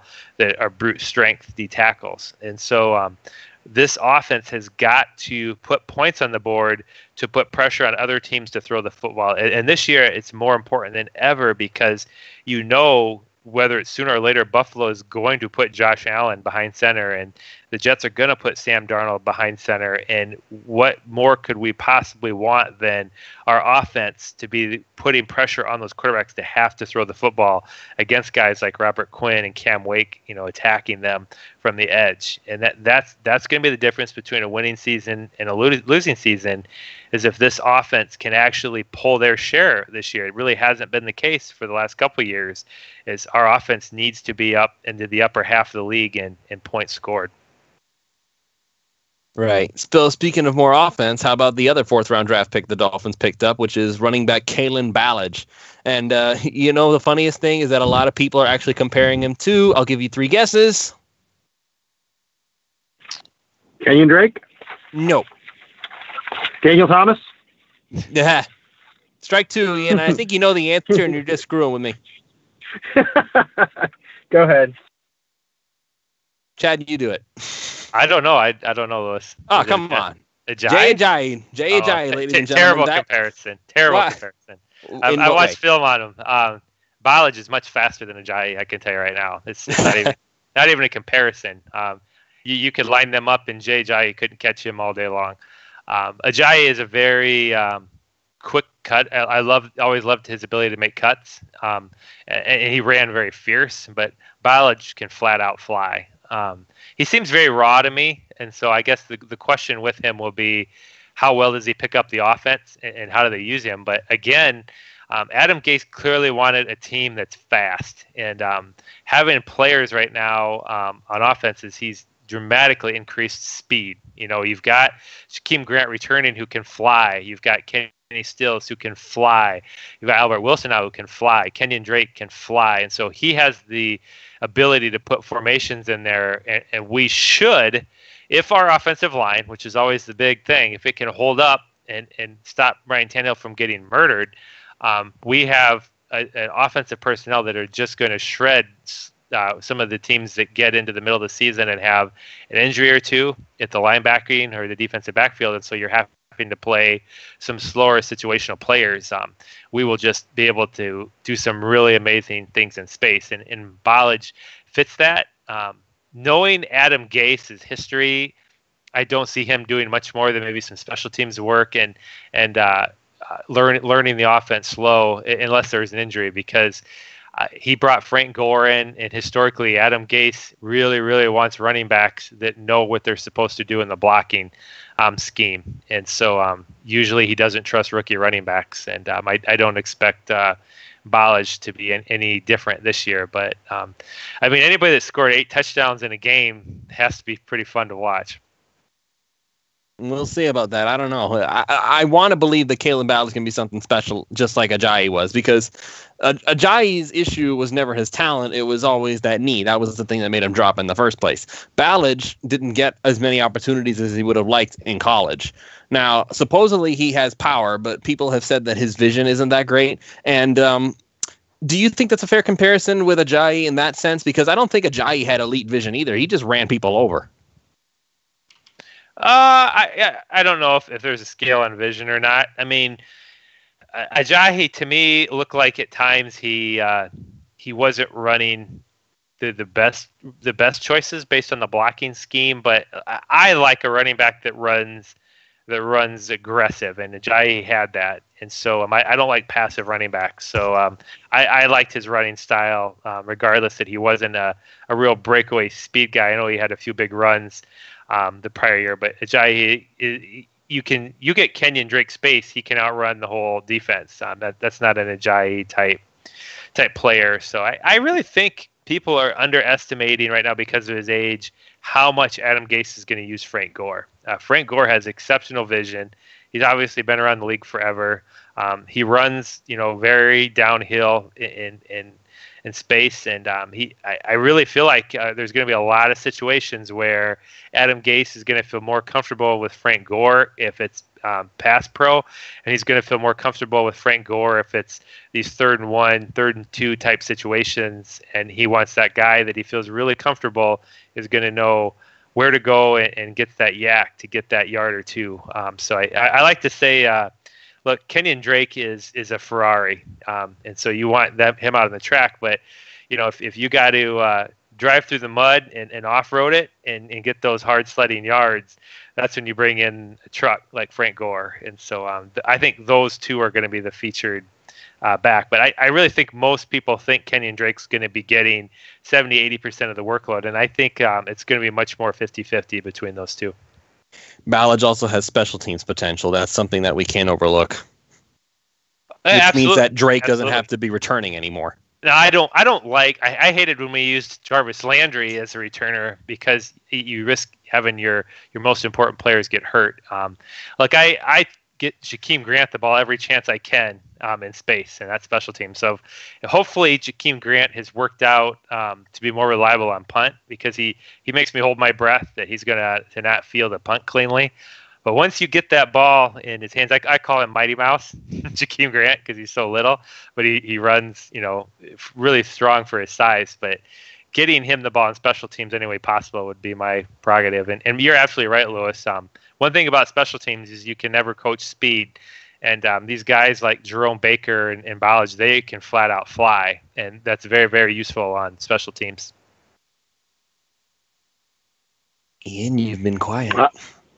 No, I've been listening. You guys have really come up with some great points. And I think what's interesting is that some websites actually have Frank Gore as the starting running back this year for the Dolphins, and Kenyon Drake being the backup. And I find that to be quite interesting, because, I think what Kenyon Drake showed us last year is that he can be the starter, and he can, fly like you mentioned, Chad. So I envision Kenyon Drake as being our starting running back, and Frank Gore being really more of that second and third down running back if necessary.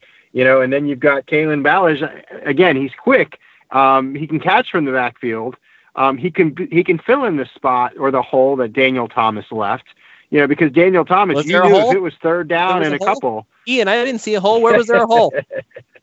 Oh yeah, there were just a few, but Daniel Thomas was that guy. Third down and a couple yards. You kind of expected, if you saw him on the field, that he was going to be catching it from the backfield. And he was going to get us the first down. And I really feel that that's how they might be using Kalen Ballage. And obviously he's going to fill the hole that Sonoris Perry left, like you mentioned, on, the kickoff returns, helping us out on special teams. And that's really where he's going to be able to make that difference. So I think, again, another great pick. It was definitely a need that the Dolphins had. And it was in the 4th round. As a reminder, Kenyon Drake, our soon-to-be starting running back, and our starting running back from last year was picked up in the 3rd round 2 years ago.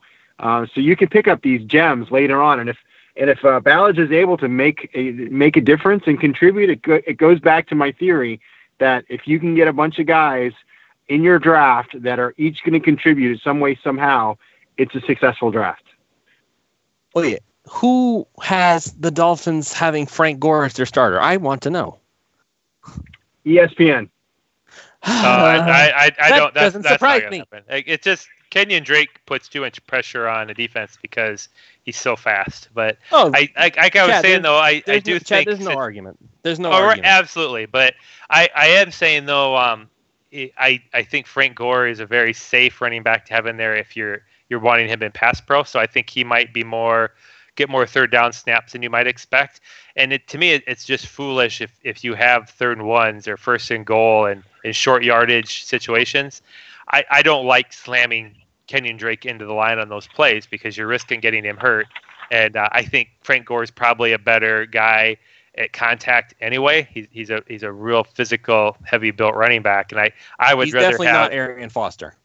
No. I would rather have Frank Gore slamming helmets with linebacker trying to get a yard than Kenyon Drake. And so I think it'll situationally depend how the games go. But I really do think Frank Gore is not just in there to get 5 carries a game. I think he's getting more closer, like maybe 10 carries a game. And you might be seeing, depending on how the game flows, obviously, it might be more of a 20 carry Drake, 10 carry Frank Gore type workload or more. I think they'll work him more because you absolutely want to have a healthy Kenyon Drake. And despite all his gifts, Kenyon Drake has never really in his career taken a 350 carry beating that the NFL puts on you. And so I would rather that you don't put that beating on him. I would rather have as the second half of the season wears on, I want a healthy Kenyon Drake. And one way to do that is not put him in there and have him run plays that require him to get beat without using his speed. And it's just a 3rd and 1 slamming in the hole. I always hated when we had Reggie Bush that everybody was worried about trying to make him a complete runner. So we're slamming him between the guard and tackle. And I always just looked at him like, why are you slamming him between the guard and the tackle if you have a powerful running back that you can have do that instead? So, but to make it clear, I absolutely believe Kenyon Drake is the starter. I think anybody thinking that Frank Gore is going to be the starting running back has no clue. That's ESPN for you. Always looking at the names before the actual talent. But I digress. Okay, so we're just going to breeze right through these next 3 picks because there's really not much to talk about.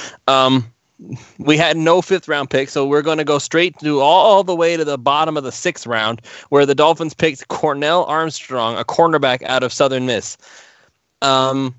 Cornell Armstrong was the last corner the Dolphins drafted out of Southern Miss since Patrick Surtain. Cornell Armstrong bases his game off of Brent Grimes, and that's about all I have to say on him. I mean, no joke. This is how bad it was when the Dolphins picked Cornell Armstrong. We in the media room started looking up information on Cornell Armstrong because we heard his name and we thought, who?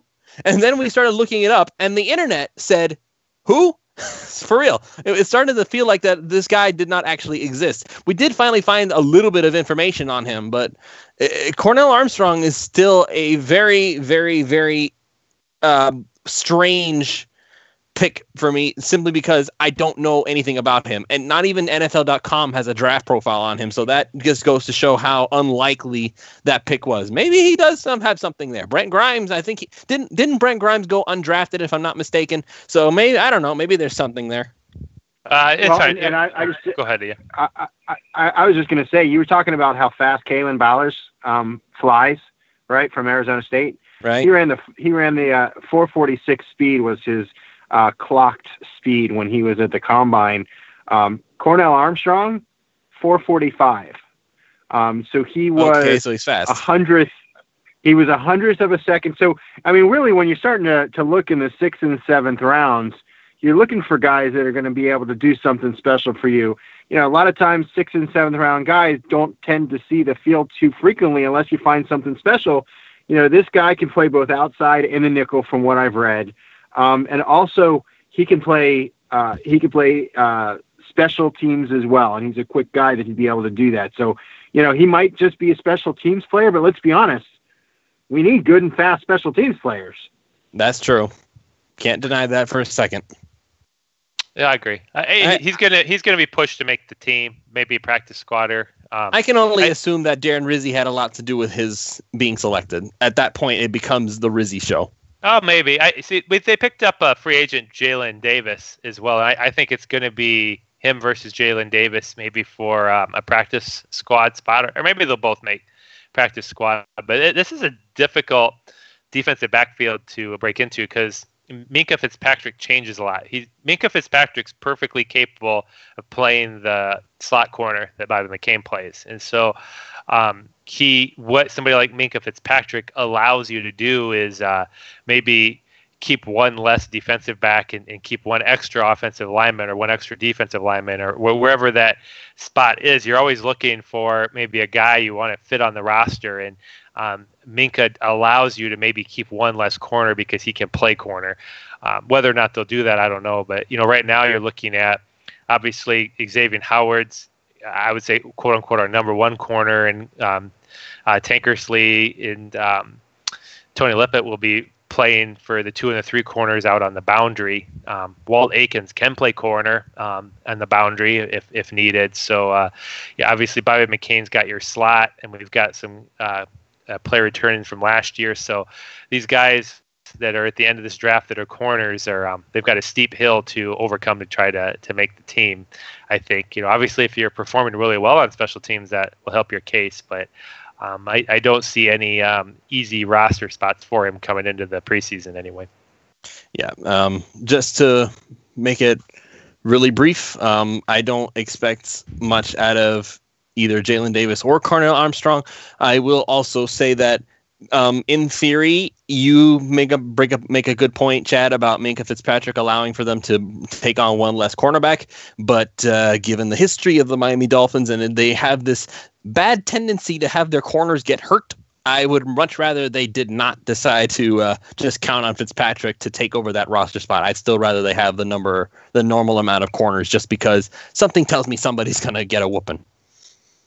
I don't disagree. I think, though, this season, because we have 2 rookies at the tight end spot, I think Miami's more than likely going to try to keep one more tight end maybe than normal, because for some of the reasons Troy was talking about, maybe they're going to want to try to keep like 5 tight ends or 4 tight ends at least, because they want to mix, your Marquise Grays and your Gavin Escobars, they want to have in there as veterans. In particular, if they're not feeling that Gilsicki or Smythe are picking up the speed of the game as quickly as they would like, that's pretty risky to go into a year with 2 starting top 1 and 2 are both rookies at a position. And so they're going to probably be looking to rob Peter and pay Paul, if you will, from one position to try to stash one extra tight end on the roster. That's what I'm anticipating anyway. All right, so real quick, Quentin Poling, linebacker out of Ohio, not Ohio State, just Ohio. Something about Ohio just makes linebackers, apparently. Actually, it's kind of funny because with Quentin Poling, he was another guy that I was like, okay, I don't know who this is either, but a lot of people are saying that they actually like Poling, and there's actually a guy in the chat that says that Poling could be a hidden gem. I know our very own Matthew Knowles thinks that there's something interesting there with him. He played middle linebacker in college, so who knows? He might be something that I think what's happening here is that Quentin Poling is the newest candidate for the next Zach Thomas Award. So I don't know if he's going to actually become that, but I mean, hey, if he does, then I don't think anybody's going to complain. Well, I mean, let's put it out the reality for him. He's got to beat out probably Mike Hall or Chase Allen, and so that's what you're looking at. You can't keep those guys, all 3 of them, and that's your depth, and they have that similar skill set as him, and so that's what he's up against. And I don't envy him, because Mike Hall is not the most talented guy, but he really is kind of a badass when it comes to being in shape and being scrappy, and that's what he's got to beat out. Yeah, he's 6 feet, 238 pounds. He's kind of an average sized player. He's got to beat out all these other guys. Again, it's going to be. That's why I said he's the next candidate for the next Zach Thomas Award. Exactly, but we don't know what drives guys, right? Because when Zach Thomas was drafted many moons ago, no one really had heard about who he was, and everybody said that he was the smallest player. He couldn't be successful. And look what we got, right? And I think that only comes around once every 10 or 20 years where you get somebody like that really makes that type of difference. But see what kind of drive and determination he has. Oh, geez. What was that? 15 years ago? Has it been that long? Okay, so maybe that's... hey, maybe it's time. I see what you're saying. No, trivia quiz. I got for you and Lewis and Ian. Who did Zach Thomas beat out on the Dolphins? John Offerdahl. Jack Del Rio is who he beat out. He was supposedly supposed to be the starter, and Zach Thomas was drafted, and everybody was penciling in Jack Del Rio as our starting middle linebacker, and Zach Thomas beat him out. Surprisingly. No fooling. It's worked out for everyone. Yeah. All right, so last one, and then we'll call it a night, because, oh my gosh, we've been going for over 2 hours now. Sorry, folks, we didn't mean to go this long, but, discussion happens. Jason Sanders, kicker, and out of what was it again? I don't remember. It's New Mexico. New Mexico. Okay. So he's not the most accurate kicker according to his career numbers, but he did have 1 year where I think he only missed like 1. So I don't know. He may have something there. Apparently he has a really strong leg, and Darren Rizzi liked him, and they met him, but he was one of the visits, and so I guess they really like him. Fine, he's a kicker. I'm not going to lose any sleep over it. The only thing that people might be scratching their heads at is that supposedly Andy Pinero was there, and they didn't pick him. They picked Sanders over Pinero, and actually nobody went and drafted Pinero either. He wound up getting undrafted, I think, to the Raiders. So apparently nobody thought Pinero was worth drafting either. So it's interesting that we went with Sanders, the kicker, anyway.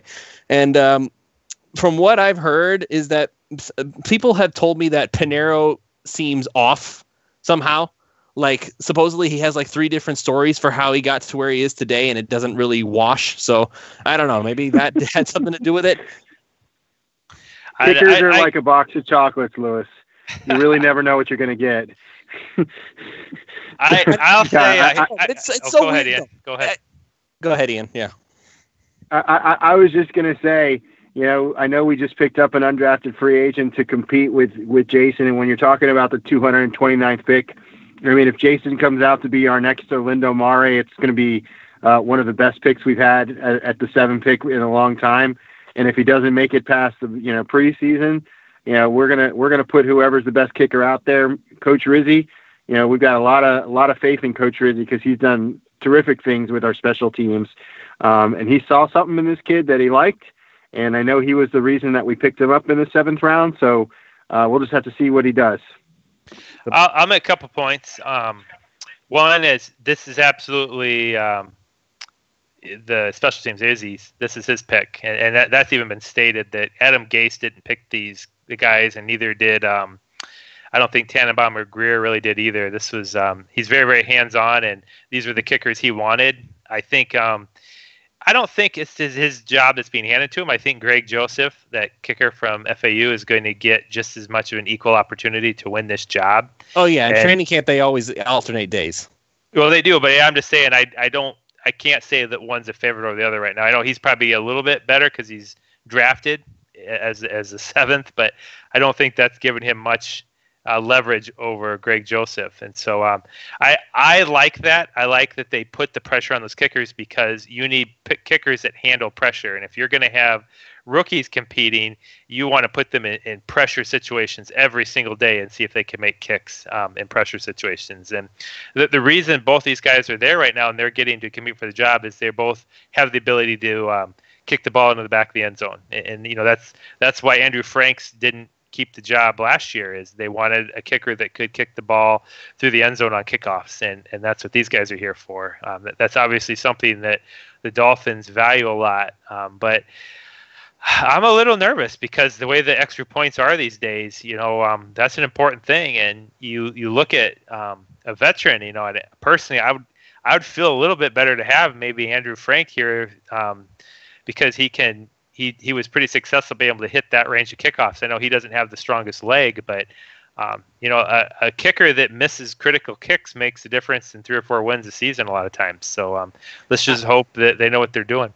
I don't miss Andrew Franks. I mean, I get that he made that one really big kick, but at the same time, you can't tell me that we still weren't holding our breath every time Franks had to make a field goal. Oh, I thought way better than Caleb Sturgis. So we haven't. Okay, that's not hard. we haven't had to hold our breath in a couple years. Is the point I'm making, Lewis, from an accuracy standpoint. So I know these two rookies have big legs. I'm just hoping that consistency. Looking at their college kicks, they both had a little bit of trouble with consistency, and so that's something that is a big thing in the NFL. Is you miss an extra point or you miss a couple big kicks and it costs you a game or two. That's the difference in the playoffs. So I'm really hoping that Larry Izzy knows what he's doing. Well, Darren Rizzi does usually have Darren Rizzi usually has a good handle on things. So hopefully he's right. Good luck to you, Cody Parkey in Chicago. We'll miss you. That's what I will say about that. So that's it. We've gone through the whole draft class, and there is absolutely no way we're going to cover all the undrafted free agents. If we did that, we'd need another 2 hours. So that's going to be it. So thank you all so much for joining us and for sticking with us throughout this whole show. And we do have more content coming out to you soon. I know that there are some film reviews that we need to get out there, and I know that there are some more stories that need writing. We are trying to get out more content to the website soon, and we also are planning a shorter pre-recorded podcast that is going to be hosted by Ron Caniff. So just be ready for that because it's coming to you soon. It's going to be called PhinManiacs Extra. I'm going to go ahead and announce it here in case I didn't do it last week. I can't remember if I did or not. But in any case, a lot of stuff is going on. It may not seem like it, but even though this is kind of like the slow part of the off season, we are still moving forward. So once again, thank you all so much for joining us. And once again, thank you to Troy Drayton for joining us for tonight's show and for sticking with us. So until next time, ladies and gentlemen, this has been another episode of PhinManiacs Live. So you all have a fantastic night.